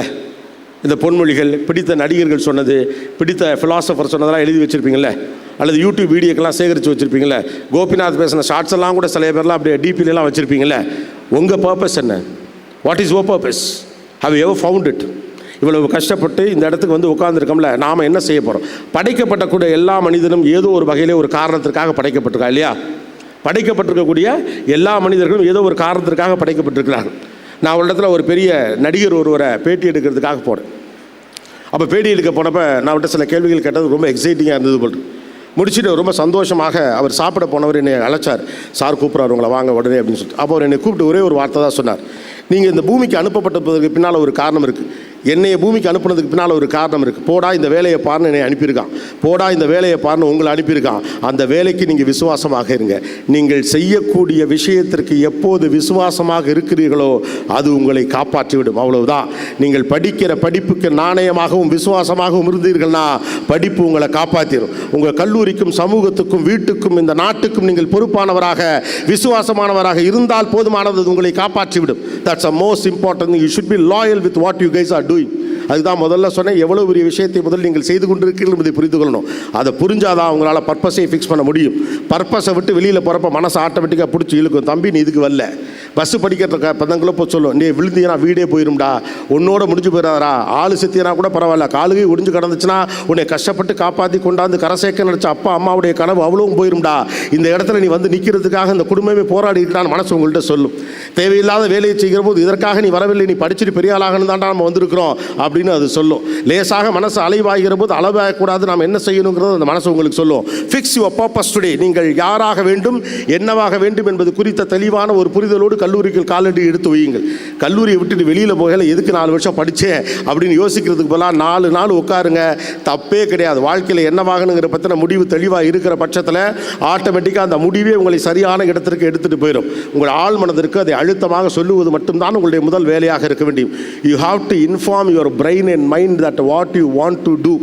நீங்கள் என்னவாக வேண்டும், என்ன செய்ய வேண்டும் என்பது குறித்த ஒரு தகவலை உங்களுடைய ஆள் மனதுக்கு சொல்லிட்டீங்கன்னா அது சொல்லிடு. இது தூங்குகிற நேரம் தூங்கு, விளையாடுற நேரம் விளையாடு, படிக்கிற நேரம் படிக்கிற, சந்தோஷமாக இருக்கிற நேரம் சந்தோஷமாக இரு, இது தப்பு இதை செய்யாத, இதை சரி இதை செய்யு, கஷ்டம்னு பார்க்காத, கவலைப்படாதன்னு அது புரியும். அடுத்த முக்கியமான விஷயம், இந்த பர்பஸை மட்டும் சரியாக செட் பண்ணிட்டா ப்ரையாரிட்டைஸ் பண்ணுறது என்னென்னு தெரிஞ்சிடும் அப்படின்னு சொன்னல. நான் கல்லூரி படிக்கிற காலத்தில் உங்களை மாதிரி ஒரு ஃபுல் டைம் காலேஜில் படிக்க எனக்கு ரொம்ப ஆசை. பட் அன்ஃபார்ச்சுனேட்லி எனக்கு ஃபுல் டைம் காலேஜில் இடம் கிடைக்கல. வாழ்க்கையில் பல விஷயம் நான் நினச்சதெல்லாம் எனக்கு கிடைக்கல. அப்போல்லாம் நான் நினச்சிப்பேன் எனக்கு எதுவுமே கிடைக்காது போல் இருக்குது அப்படின்னு சொல்லிட்டு. நாம் நினச்சதெல்லாம் ஒரு கட்டத்தில் கிடைக்கலனா மொத்தமாக சேர்த்து பின்னால் கிடைக்குங்கிறதான் கிராமர். லைஃப்பில் உங்களுக்கு இப்போ எதுவும் கிடைக்கலனா தயவு செஞ்சு யாரும் வருத்தப்படாதீங்க. உங்களுக்குன்னு கிடைக்க வேண்டியது உங்களுக்கு தான் கிடைக்கும். அதை நோக்கி நீங்கள் போராட்டிகிட்டே இருங்க. உங்களுக்கு மட்டும்தான் கொடுப்பாங்க. நீங்கள் நினைக்கிற வடிவத்தில் அது கிடைக்காது. வரிசையாக என்னுடைய லைஃப்பில் இப்போ நான் மீடியாவுக்கு வந்து 25 வயசு ஆகிடுச்சு. நான் கொஞ்சம் இப்போ பெரிய பிள்ளை. இப்போ யுவராஜெலாம் கேட்டிங்கன்னா யுவராஜ் சின்ன பிள்ளையாக இருந்ததுலேருந்து நான் யுவராஜெலாம் நாங்கள் அங்கங்கெல்லாம் சந்தித்ததெல்லாம் உண்டு. இப்போ அவரும் பெரிய பிள்ளை ஆகிட்டார், நானும் பெரிய பிள்ளை ஆகிட்டேன். நான் பெரிய பிள்ளை ஆகிட்டதுனால இப்போ இதெல்லாம் சொல்லலாம். நான் நினச்சதெல்லாம் பல விஷயம் என்னுடைய வாழ்க்கையில் நடந்ததே கிடையாது. டாக்டருக்கு படிக்கணும்னு நினச்சேன், நடக்கலை. ஓகே, படித்து முடிச்சுட்டு பிபிஏ படிச்சுட்டு எம்பிஏ படிக்கணும், ஐஏஎம்மில் படிக்கணும், டோஃபை இதில் படிக்கணும், ஜிப்பரில் படிக்கணும், அல்லது வெளிநாட்டில் போய் படிக்கணும்னு நினச்சேன், நடக்கலை. ஓகே, நிரந்தரமான ஒரு பணியில் போய் உட்காரணும்னு நினச்சேன், நடக்கலை. எதுவுமே நடக்கலை. அப்போ நமக்கு எதுவுமே நடக்காது போல் இருக்குது அப்படிங்கிற மாதிரியான மன அமைப்புகள்லாம் எனக்கும் உங்களை மாதிரியெல்லாம் வந்திருக்கு. அந்த காலகட்டத்துடைய புரிதல் அதுதான். வாழ்க்கையில் நான் இப்போல்லாம் செட்டில் ஆகிட்டே நினைக்கிறேன்னா அப்போல்லாம் என்னை வேலையை விட்டு தூக்கிடுவாங்க. எனக்கு அப்படி தான் நடந்திருக்கு. முடிஞ்சிடா, இதுக்கு மேலே நமக்கு ஒன்றுமே கிடையாது. 24,550 ரூபா சம்பளம், பஞ்சப்படி பயணப்படி அவ்வளோ கொடுக்குறாங்க, லைஃப்பில் செட்டில்டு அப்படின்னு கனவு கொண்டு முடிக்கிறதுக்குள்ளே கூப்பிட்டு தம்பி உங்களை வேலையை விட்டு தூக்கிட்டா, கம்பெனியை மூடிட்டோம் அப்படிம்பாங்க. ஸோ உங்களை போல் ஒரு முழு நேர கல்லூரியில் படிக்கணும், ஜாலியாக ஒரு சினிமாவில் பார்த்த மாதிரியான ஒரு கல்லூரி வாழ்க்கையை வாழணும் அப்படிங்கிற ஆசை எனக்கு இருந்துச்சு. எனக்கு மெடிசின் ட்ரை பண்ண கிடைக்கல. அதனால் எனக்கு பிடிச்ச படிப்பு இன்னொன்று பிஸ்னஸ் மேனேஜ்மெண்ட் அதை படிக்கணும் அப்படிங்கிறதுக்காக நான் கல்லூரியில் சேர்றப்ப பிஸ்னஸ் மேனேஜ்மெண்ட் ஸ்டடீஸ் அப்போ பாரதிதாசன் யூனிவர்சிட்டியில் ஈவினிங் காலேஜில் மட்டும்தான் இருந்தது. தேசிய கல்லூரியில் நான் படித்தேன். எல்லாரும் காலையில் காலேஜுக்கு கிளம்பி போகிறப்ப ஆசையாக இருக்கும் பார்க்க. நாங்களாம் கையிலேயே கட்டி ரூமில் படுத்து கிடப்போம். ஏன்னா பூரா பேர் காலேஜ் போயிடுவோம். எல்லாரும் காலேஜ் முடிச்சுட்டு திரும்ப வரப்போ புது ட்ரெஸ்லாம் போட்டு 90 அடிச்சு பவுடர்லாம் அடிச்சுக்கிட்டு 5 மணிக்கு காலேஜ் போவோம். 5 to 8 காலேஜ். டியூஷன் படிக்கிற நேரத்தில் காலேஜ் படித்தோம். அப்போது நமக்கு கிடைக்க வேண்டியது கிடைக்கல. அப்போ நம்ம என்ன பண்ணணும் அப்படின்னா, நமக்கு என்ன வேணுமோ அதை நோக்கி நீங்கள் வேலை பார்த்துக்கிட்டே இருக்கணும். கிடைக்க வேண்டியது கிடைக்கணும்னா கிடைக்காத நேரத்தில் கிடைக்க வேண்டியதை பற்றி யோசிச்சுக்கிட்டே இருக்கிறத தான் அது கிடைக்கும். கிடைக்கலைன்னா கிடைக்காது. கிடைக்க வேண்டியது கிடைக்கலைன்னா கிடைக்கிறதுக்கு என்ன பண்ணணுமோ அதுக்கான வேலையை நீங்கள் பார்த்துக்கிட்டே இருக்கும். நான் என்ன பண்ண ஆரம்பித்தேன் அப்படின்னு கேட்டேன்னா, நமக்கு டே காலேஜ் கிடைக்கல, ஆனால் ஒரு காலேஜ் போகிற ஃபீல் நமக்கு கிடைக்கணும். அப்போ என்னுடைய காலையில் 9 மணிக்கு உங்களை போல கல்லூரிக்கு வரக்கூடிய டே ஸ்காலர்ஸ் நண்பர்கள்லாம் இருப்பாங்கள்ல, அவங்க கூட சேர்ந்து நானும் கிளம்பிடுவேன். 9:30 மணிக்கு திருச்சி சிந்தாமணியில் இருக்கக்கூடிய லைப்ரரியில் போயிட்டு லைப்ரரியின் பக்கத்தில் நானும் நிற்பேன். பூட்டு அவர் திறக்கலை, சாவி எங்கிட்ட கொடுத்து துறை அப்படிம்பார். பெஞ்சு மேசையெல்லாம் சேர்ந்து அவரோட சேர்ந்து தொடச்சிட்டு ஒரு காலேஜ் நேரம் முழுக்க அந்த லைப்ரரியிலே கிடப்பேன். அவரோட 11 மணிக்கு வெளியில் போய் டீ சாப்பிடுவேன். மத்தியானம் கீழே போயிட்டு அளவு சாப்பாடு சாப்பிடுவேன். அதுக்கப்புறமா ஒரு 3 மணிக்கு கிளம்பி ரூமுக்கு வந்து 4 மணிக்கு கிளம்பி 4:30 மணி 4:45 கிளம்பி காலேஜ் போவேன். 3 வருஷம் நான் படித்தது சிந்தாமணி திருச்சி லைப்ரரியில் தான். அன்னைக்கு படித்தது இன்னைக்கு வரைக்கும் நிற்கிது. படித்தது ஒரு நாள் வேஸ்ட் ஆகாது. இன்றைக்கி தேடி புத்தகங்களை படிக்கிறேன் அப்படின்னு சொன்னால் ஏர்போர்ட்டுக்கெலாம் போகிறப்ப குறைஞ்சபட்சம் 1/2 மணி நேரத்துக்கு 4 நேரத்துக்கு யுவராஜ் ஒரு ஃபோன் பண்ணி பயந்துட்டார். சார் உங்களை ஆளக்கானு ஏர்போர்ட்டில் தேடுறாங்க சார், ஏன் நம்பர் கொடுத்ததுனால எனக்கு கூப்பிட்றானுங்க சார் அப்படின்னா, நான் கிக்கின் பாத்திரத்தில் நின்றுட்டு இருக்கேன், கீழே போயிடுறேன் அப்படின்னு கிட்டுக்கிட்டுன்னு போய் ஏறணும். அப்போ படிக்கிற பழக்கம் கடைசி வரைக்கும் உங்களை படிக்க வைக்கும். நல்ல விஷயத்தை பார்க்குற பழக்கம் நல்ல விஷயத்தை கடைசி வரைக்கும் பார்க்க வைக்கும். ஏன் இதை நான் உங்ககிட்ட சொல்ல வரேன் அப்படின்னா, அப்போ அது கிடைக்க வேண்டியதுக்கப்புறம் அது முடிஞ்சுதா, சரி பிபிஏ படித்தோமா, பிபிஏ படிச்சுட்டு எம்பிஏ படிக்கணும்னு எனக்கு ரொம்ப ஆசை. எம்பிஏ படிக்கணும், அது டாப் இன்ஸ்டிடியூஷனில் படிக்கணும் அப்படின்னு சொல்லிட்டு அப்போலாம் எம்பிஏ மணிரத்ன மடத்தில் அரவிந்த் சாமியெல்லாம் எம்பிஏ வருவார். எம்பிஏங்கிறது பயங்கரமான ஒரு சூப்பர் படிப்பு, நல்ல படிப்பு தான், இல்லை நான் சொல்லலை. அப்படி ஒரு பெரிய ஆசை. நான் காலேஜ் படிக்கிறப்ப கூட இந்த மாதிரி தான் பண்ணியிருப்பேன். அப்போல்லாம் அந்த ராம்போ கட்லாம் வச்சுருப்பாங்க, பூட்டெல்லாம் போடுவாங்க, ஜீன்லாம் போடுவாங்க. நான் அப்போல்லாம் அது கூட பண்ண மாட்டேன். ஏன்னா நம்ம எம்பிஏ படிச்சிருப்போம்னா ஸ்ட்ரைப்டு ஷர்ட்டு பிளெயின் ஷர்ட்லாம் போட்டு க்ளீன் ஷேவ் பண்ணி அப்போவே ஒரு எம்பிஏல இருக்க மாதிரி தான் நான் இருப்பேன். ஆனால் எம்பிஏ படிக்கிறதுக்காக ஒரு ட்ரைனிங் சென்டருக்கு சென்னையில் பயிற்சி எடுக்கிறதுக்காக முதல் முறையாக நான் போனப்போ அவங்க சொன்னாங்க, நான் இப்போ தம்பி பேட்ச் முடிஞ்சு போச்சு, மொத்தம் 3 பேர் தான் இருக்காங்க, நீங்கள் என்ன ஒரு 7 பேரை கூட்டிகிட்டு வாங்க, 10 பேர் இருந்தால் தான் பேட்சே ஸ்டார்ட் பண்ண முடியும் அப்படின்னாங்க. டே நான் வர்றதுக்கே நாக்கு தள்ளி போச்சு, நான் போய் எங்கடா 4 பேரை கூப்பிட்றதுன்னு வச்சிருந்த 11 ரூபா 50 காசுக்கு 2 தோசையை சாப்பிட்டுட்டு திரும்பி வந்தேன். கம்ப்யூட்டர் படிச்சுட்டு சிங்கப்பூர் போகணும்னு நினச்சேன், போக முடியல. எனக்கு விசா அடித்து தரேன்னு சொல்லிட்டு என் சொந்தக்காரால் ஒருத்தன் கடைசி வரைக்கும் நான் கையெழுத்து போடாமல் விசா அப்ளிகேஷனே கொடுக்காம விசாலாம் தரமாட்டேங்கிற விவரமே நமக்கு தெரியலை. அதை நம்பிக்கிட்டு உட்காந்துருந்தேன். இப்படி நான் நினச்சது எதுவுமே நடக்கலைன்னு. டாக்டருக்கு படிக்கணும்னு நினச்சேன், நடக்கலை. எம்பிஏ படிக்கணும்னு நினச்சேன், நடக்கலை. வெளிநாட்டுக்கு போகணுன்னு நினச்சேன், நடக்கலை. ஆனால் லைஃப் உங்களுக்கு செய்ய வேண்டியதை நீங்கள் செஞ்சுட்டே இருந்தால் ஐயோ நடக்கலைன்னு யோசிக்காமல் நடக்கும் அப்படிங்கிற நம்பிக்கையில் நீங்கள் நகர்ந்து போயிட்டே இருந்தால் அது வேறொரு வடிவத்தில் உங்களுக்கு நடக்கும். 2010 மீடியாவில் தொடர்ச்சியாக சமூக பார்வை குறித்து பேசியதற்காக டாக்டருக்கு படிக்கணும்னு ஆசைப்பட்ட கோபிநாத்துக்கு கௌரவ டாக்டர் பட்டம் கொடுத்தாங்க 2010. அப்போது அந்த டாக்டர் பட்டத்தை வாங்கிட்டு போய் எங்கள் அப்பாட்ட நான் காட்டினேன். எங்கள் அப்பா தூங்கிட்டு இருந்தார். லைஃப்பை பற்றி எங்கள் அப்பா எனக்கு சொன்ன பியூட்டிஃபுல்லான ஒரு விஷயம், நான் அதை நம்புறேன், நீங்கள் அதை கவனிச்சுக்கணும். லைஃப்பை ரொம்ப காம்ப்ளிகேட்டடாலாம் நினச்சி குழப்பிக்கலாம் கூடாது. லைஃப் உங்களுக்கு தேவையான நேரத்தில் அது கையில் கொடுத்துட்டு போயிட்டே இருக்கும். நம்ம பயங்கரம் நினச்சிட்டு இருக்க ஒரு விஷயம் சாதாரணமாக உங்களுக்கு நடந்துக்கிட்டே இருக்கும். நீங்கள் ரொம்ப அரிதுன்னு நினைக்கிறது உங்கள் கைக்கு எளிதாக வந்து விழுகும். ரொம்ப அற்பமானது நீங்கள் நினைக்கிறது உலகத்திலே மிகச்சிறந்த விஷயமாக நாளைக்கு உங்கள் கண்ணுக்கு படும். எங்கள் அப்பா தூங்கிட்டு இருந்தார். எழுப்பி அவர்கிட்ட அந்த ஒரு பெரிய ஃப்ரேம் பண்ண அந்த டாக்டரேட்டு கொடுத்துருந்ததை அவர்கிட்ட கொடுத்துட்டு அப்பா நான் டாக்டர் ஆகிட்டேன்ப்பா அப்படின்னு. எங்கள் அப்பாவுக்கு நான் டாக்டர் ஆகணும்னு ஆசை. எங்கள் அப்பா ரொம்ப சிம்பிளாக சொன்னார், சரிடா விடு கொஞ்சம் லேட் ஆகிடுச்சு அப்படின்னார். அவ்வளோதான், லைஃப் இஸ் ஓவர். நீ டாக்டர் ஆகணும்னு நினச்சேன், அந்த டாக்டர் ஆக முடியல, இந்த டாக்டர் ஆனேன். எம்பிஏ படிக்கணும்னு நினச்சேன், முடியலை. ஆனால் இங்கே மட்டும் இல்லை, உலகத்தினுடைய பல்வேறு பல்கலைக்கழகங்களில் எம்பிஏக்கு வகுப்பெடுக்கிற ஆசிரியர்களுக்கு வகுப்பெடுக்கும் வாய்ப்பை இன்றைக்கு நான் பெற்றிருக்கிறேன். எம்பிஏ படிக்க முடியல, எம்பிஏ நடக்கலை. வெளிநாட்டுக்கு போகணுங்கிறதுக்காண்டி வீட்டிலே 6 மாதம் குப்பரப்படுத்து கிடந்து நாளைக்கு போயிடுவோம் நாளானைக்கு போயிடுவோன்னு விவரமே தெரியாமல் சுற்றிட்டு கிடந்தேன். இந்த ப்ரோக்ராமை நீங்கள் ஃபிக்ஸ் பண்ணப்போ கூட நான் மெல்பர்னில் தான் இருந்தேன். இந்த ப்ரோக்ராமை எனக்கு டேட்டு நான் கொடுத்தப்போ கூட நான் மெல்பர்னில் தான் இருந்தேன். நீங்கள் நினச்சது நடக்கும்னு நினச்சா அது நடக்கும். உங்கள் எண்ணத்தை விட இந்த உலகத்தில் பவர்ஃபுல்லான ஒன்று கிடையவே கிடையாது. If you are strong about your thoughts that will take you to places. You need to believe in that. உங்கள் எண்ணங்களின் மீது ஆழமான நம்பிக்கை உங்களுக்கு இருக்கணும். நீங்கள் யாரையும் நம்புறீங்கல்ல, கிடையாது. உலகத்திலே மிகப்பெரிய பலசாலி நீங்களும் உங்களுடைய எண்ணமும் தான். நீங்கள் என்னவாக வேண்டும் என்று நீங்கள் நினைக்கிறீர்களோ அதுதான் நடக்கும். நீங்கள் எதை தேடுறீங்களோ அந்த யூனிவர்ஸ் உங்களுக்கு கொடுக்கும். கல்வியை தேடினா கல்வியை கொடுக்கும், காசை தேடினா காசை கொடுக்கும், நோயை தேடினா நோயை கொடுக்கும், மரணத்தை தேடினா மரணத்தை கொடுக்கும், உறவை தேடினா உறவை கொடுக்கும், கெட்டதை தேடினா கெட்டதை கொடுக்கும், நல்லதை தேடினா நல்லதை கொடுக்கும். எல்லாரும் நல்லவன் நினைக்கிறவனை சுற்றி நல்லவனாக இருப்பான். கவனிச்சு பாருங்க. இந்த உலகமே மோசம்னு சொல்லிக்கிட்டு இருக்கவனை சுற்றி மோசமானவன் தான் இருப்பான். நீங்கள் எதை ஈர்க்கிறீர்களோ அது உங்களை ஈர்க்கும். இப்போதைய வாழ்க்கையை பக்குவப்படுத்த பழகிக்குங்க. அதுக்காக தான் இது எல்லாத்தையும் இப்போவே நான் உங்களுக்கு சொல்கிறேன். இதெல்லாம் ஒரு காலத்தில் 27 வயசுக்கு முன்னால் தெரிஞ்சால் போதும். இன்றைக்கி உலகம் ரொம்ப ஃபாஸ்ட்டாக போயிட்டுருக்கு இல்லையா?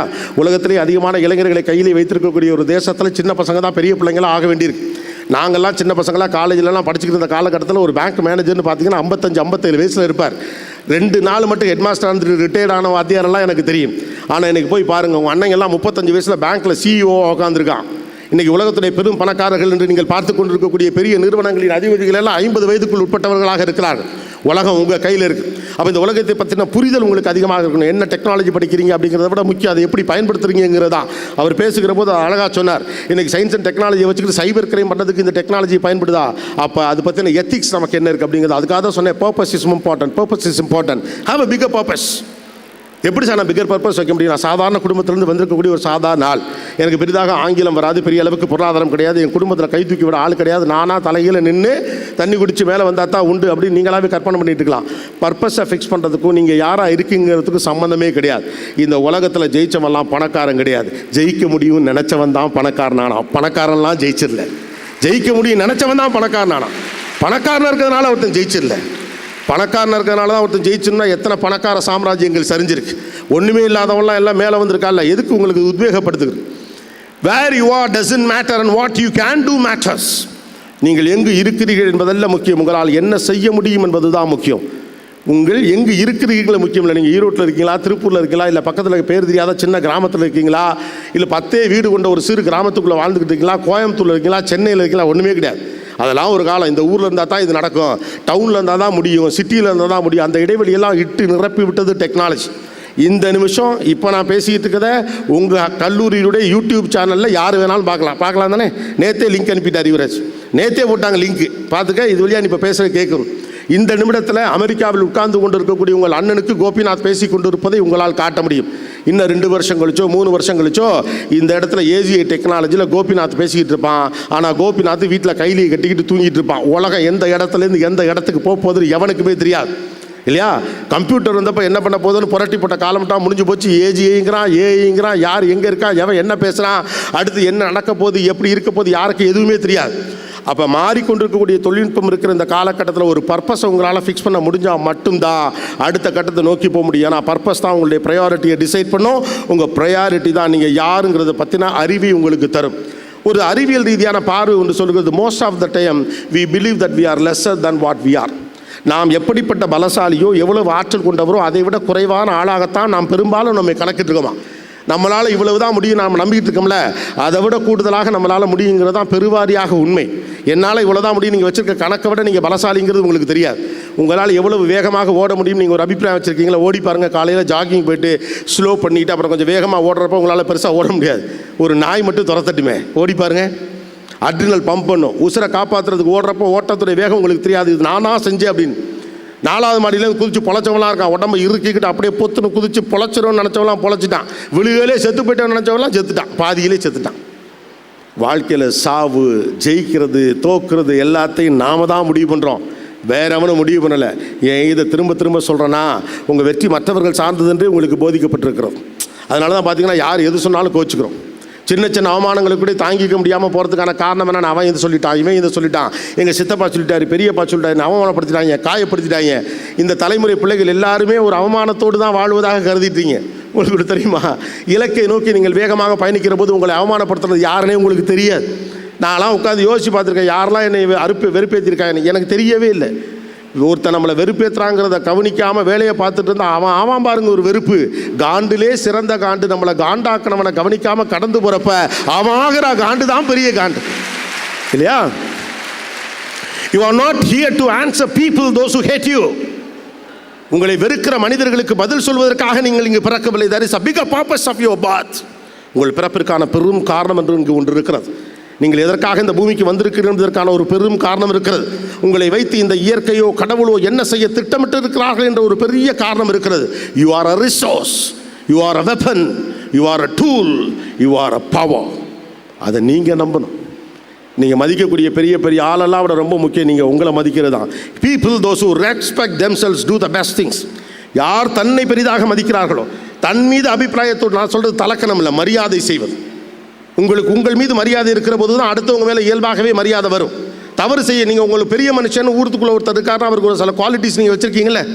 பெரிய மனிதன் இந்த தவறை செய்யக்கூடாது, பெரிய மனிதன் இப்படி பேசக்கூடாது, பெரிய மனிதன் பொறாமைப்படக்கூடாது, பெரிய மனிதன் பொய் சொல்லக்கூடாது, பெரிய மனிதன் கருணையோடு நடந்து கொள்ள வேண்டும், பெரிய மனிதன் தவறு செய்யக்கூடாது, தவறு செய்தவனை மன்னிக்க வேண்டும். அப்போ பெரிய மனிதன் என்பதற்கு எத்தனை காரணிகள் வைத்திருக்கிறீர்களோ அத்தனை காரணியும் உங்கள் மேலே நீங்கள் முதல்ல அப்ளை பண்ணுங்கள்.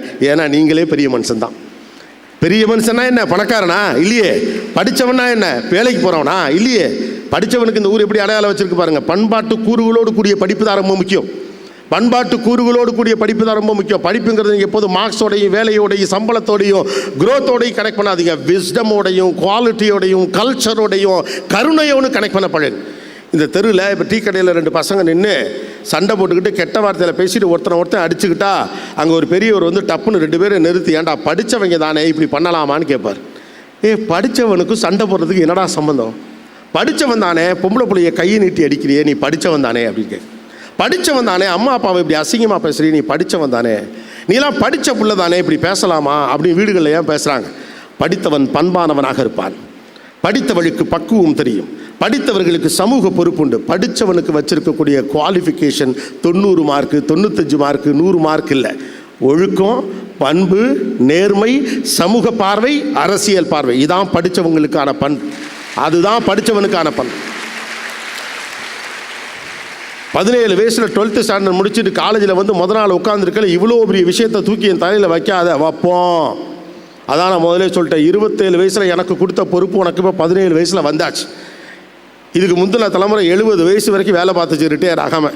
என் தலைமுறை 60 வயசோடு முடிஞ்சிடும். உங்கள் தலைமுறையெல்லாம் 40 வயசில் ரிட்டையர்ட் ஆகிடும். ஐ வார்ன் யூ பீப்புள், 40 வயசில் நீங்களாம் ரிட்டையர்ட் ஆகிடுவீங்க. லைஃப் அவ்வளோ ஃபாஸ்ட்டாக போயிட்டுருக்கு. 40, 45 வயசு, 50 வயசில் நீங்கள் ரிட்டையர்ட் ஆகிடுவீங்க. அந்த லெகசியெல்லாம் இனிமேல் பில்ட் பண்ண முடியுமா அப்படின்னு தெரியல. சச்சின் டெண்டுல்கர் ஒருத்தன் 25 வருஷம் கிரிக்கெட் விளாண்டான். இன்றைக்கி ஒருத்தன் விளாட முடியுமா 25 வருஷம்? அவ்வளோ தூரம் முடியுமா? ஒரு மேட்ச் ஒழுங்காக அவள் தூக்கி வெளில போடாங்கிறான், பெஞ்சில் வச்சுறான், தூக்கி அனுப்பிடுறான், முடிஞ்சு போச்சு. சூப்பராக போன மேட்ச்சில் செஞ்சுரி அடித்தவன் அடுத்த மேட்ச் அவுட் ஆகிறான், அதுக்கு அடுத்த மேட்ச்சில் டக் அடிச்சானா சர்றா 2 மேட்ச் தான் ஆடல, ஏதோ நேரம் சரியில்லை, அவசரத்தில் பாலை கவனிக்காமல் விட்டுட்டான். அடுத்தவன் வாசலில் ரெடியாக உட்காந்துருக்கான் பாஸ். ஆடிக்கு இருக்கிற டீம் மாதிரி 3 டீம் வெளியில் உட்காந்துருக்கு. அப்போ இந்த ஜெனரேஷனுக்கு, ஜென்சி கிட்ஸுக்கு டெக்னாலஜி மாறிக்கிட்டு இருக்க மாதிரி காம்படிஷன் மாறிக்கிட்டே இருக்கு. வீரியமுள்ள விதை தான் எங்கே போட்டாலும் முளைச்சி கிளச்சி மேலே வரும். வீரியமுள்ள விதையாக ஒரு குறிப்பிட்ட வயசில் உங்களை மாற்றிக்க வேண்டிய கரெக்டான காலகட்டத்தில் நீங்கள் வந்து உட்காந்துருக்கு. இது வரைக்கும் உங்களை ஊர் வளர்த்துச்சு, வீடு வளர்த்துச்சு, நாடு வளர்த்துச்சு, அப்பா வளர்த்தார், அம்மா வளர்த்தார், வாத்தியார்கள் வளர்த்தாங்க, நல்லவங்க வளர்த்தாங்க.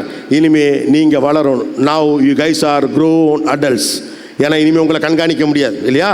ஃபேஸ்புக்லையும் இன்ஸ்டாகிராம்லையும் சோஷியல் மீடியாலையும் நீங்கள் என்ன பார்க்குறீங்கன்னு யாரும் கண்குத்தி பாம்பெல்லாம் வச்சு பார்த்துக்கிட்டு இருக்க முடியாது. உங்கள் புடரிக்கு பின்னால் ஒரு சிசிடிவி கேமராவை கட் பண்ணி நீங்கள் எங்கே போகிறீங்க வாரீங்கன்னு யாரும் கவனிச்சுக்கிட்டே இருக்க முடியாது. உங்கள் உடம்புல ஒரு சிப்பை பொருத்தி இந்த நேரத்தில் உங்கள் மண்டையில் என்ன ஓடுதுன்னு கவனிச்சுக்கிட்டு இந்த உலகத்தால் இருக்க முடியாது. உங்களுக்கான ஒழுக்கத்தையும் நெறிமுறைகளையும் வாழ்க்கை குறித்த புரிதல்களையும் குறிப்புகளையும் நீங்கள் தான் எடுத்து வச்சுக்கணும். ஆனால் நாம் ரிவர்ஸில் திங்க் பண்ண ஆரம்பிச்சிட்டோம். என்னென்னா, என் கையில் இருக்கக்கூடிய கருவியின் வழியாக இவர்களை எல்லாம் என்னால் ஏமாற்ற முடியும் என்பது அறிவு. அது குயுக்தி, அது குயுக்தி இல்லையா? நீங்கள் அம்மா பின்னால் உட்காந்துருக்கும் போது உங்கள் நண்பருக்கு அம்மா பின்னால் நின்றுக்கிட்டு இருக்காங்க, அப்புறமாக பேசுவோன்னு ஏதோ ஒரு எமோஜியில் அனுப்புறீங்களா, அது அம்மாக்கெல்லாம் புரியாது. பிள்ளை ஏதோ படிச்சுக்கிட்டு தான் நினச்சிக்கிட்டு இருப்பாங்க, டீச்சர்களுக்கும் புரியாது. நாளைக்கு காலையில் இந்த மாதிரி ஒரு குறிப்பிட்ட பாடம் நான் எடுக்க போகிறேன் அப்படின்னு டீச்சர் சொன்னால் முதல் நாள் நைட்டே கூகுள்லையும் சாட்ஜிபிட்டிலையும் பாயிண்ட்ஸ் எல்லாம் எடுத்துகிட்டு வந்து மறுநாள் டீச்சரை மடக்கிறதுக்கு பேர் அறிவெல்லாம் கிடையாது. தொழில்நுட்பத்தை பயன்படுத்துவதல்ல அறிவு, தொழில்நுட்பத்தை உருவாக்குவது அறிவு. ஃபேஸ்புக்கில் எவ்வளோ ஃபாலோவர்ஸ் இருக்காங்கிறதுனால நீங்கள் ஸ்டார் கிடையாது. ஃபேஸ்புக்கை ஒருத்த உருவாக்குனால அவன் தான் ஸ்டார், அவன் தான் star. I have a Twitter handle where 100 people follows. அவங்க ஆள் கிடையாது. இன்ஸ்டாகிராமில் நான் ஒரு வீடியோ போட்டேன், 2 லட்சம் பேர் பார்த்தான், 4 லட்சம் பேர் கை தட்டினான், 3 லட்சம் பேர் ஃபயர் விட்டான், 50 லட்சம் பேர் ஹார்ட்டின் போட்டான். எல்லாமே சுச்சம் வைக்கிற வேலை தான். சுச்சம் அங்கே வச்சவன் தான் கடவுள். படைத்தவன் என்பதால் அவன் இறைவன். நீ இறைவனாயிரு, படைக்கிறவனாயிரு. படைப்புக்கான தகுதி உனக்கு இருக்கிறது என்று நீ நம்புகிற வரை நீ படைப்ப. That's it. ஆனால் அந்த நம்பிக்கை வரும். அந்த நம்பிக்கை எப்போ வரும்? மூளையை பழக்கணும். அடுத்த கட்டம் அதான். Train your brain in the stage. இந்த மூளையை அதுக்கு பழக்கணும். நீங்கள் ஒன்று சொல்கிறீங்க, உங்கள் மூளைக்கிட்ட போடா லூசுப்பாலை இதெல்லாம் பண்ணவே முடியாது அப்படின்னு உங்கள் மூளை சொன்னிச்சுன்னா, உங்கள் மூளை பலகீனமானதாக இருந்துச்சுன்னா, நம்ம குரூப்லேயே ஒரு ஃப்ரெண்டு இருப்பான் தெரியுமா?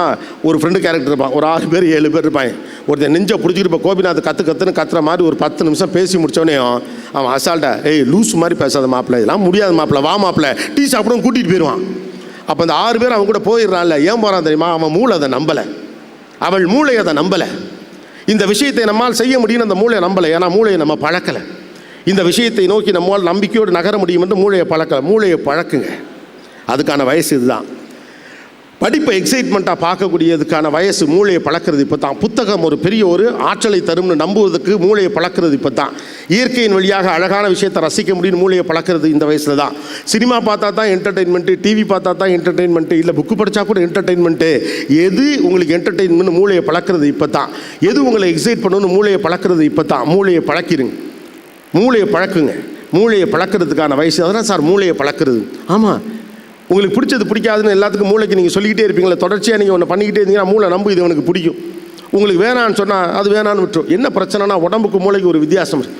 உடம்புக்கு ஒவ்வொருனா வாய் துப்பிடும்.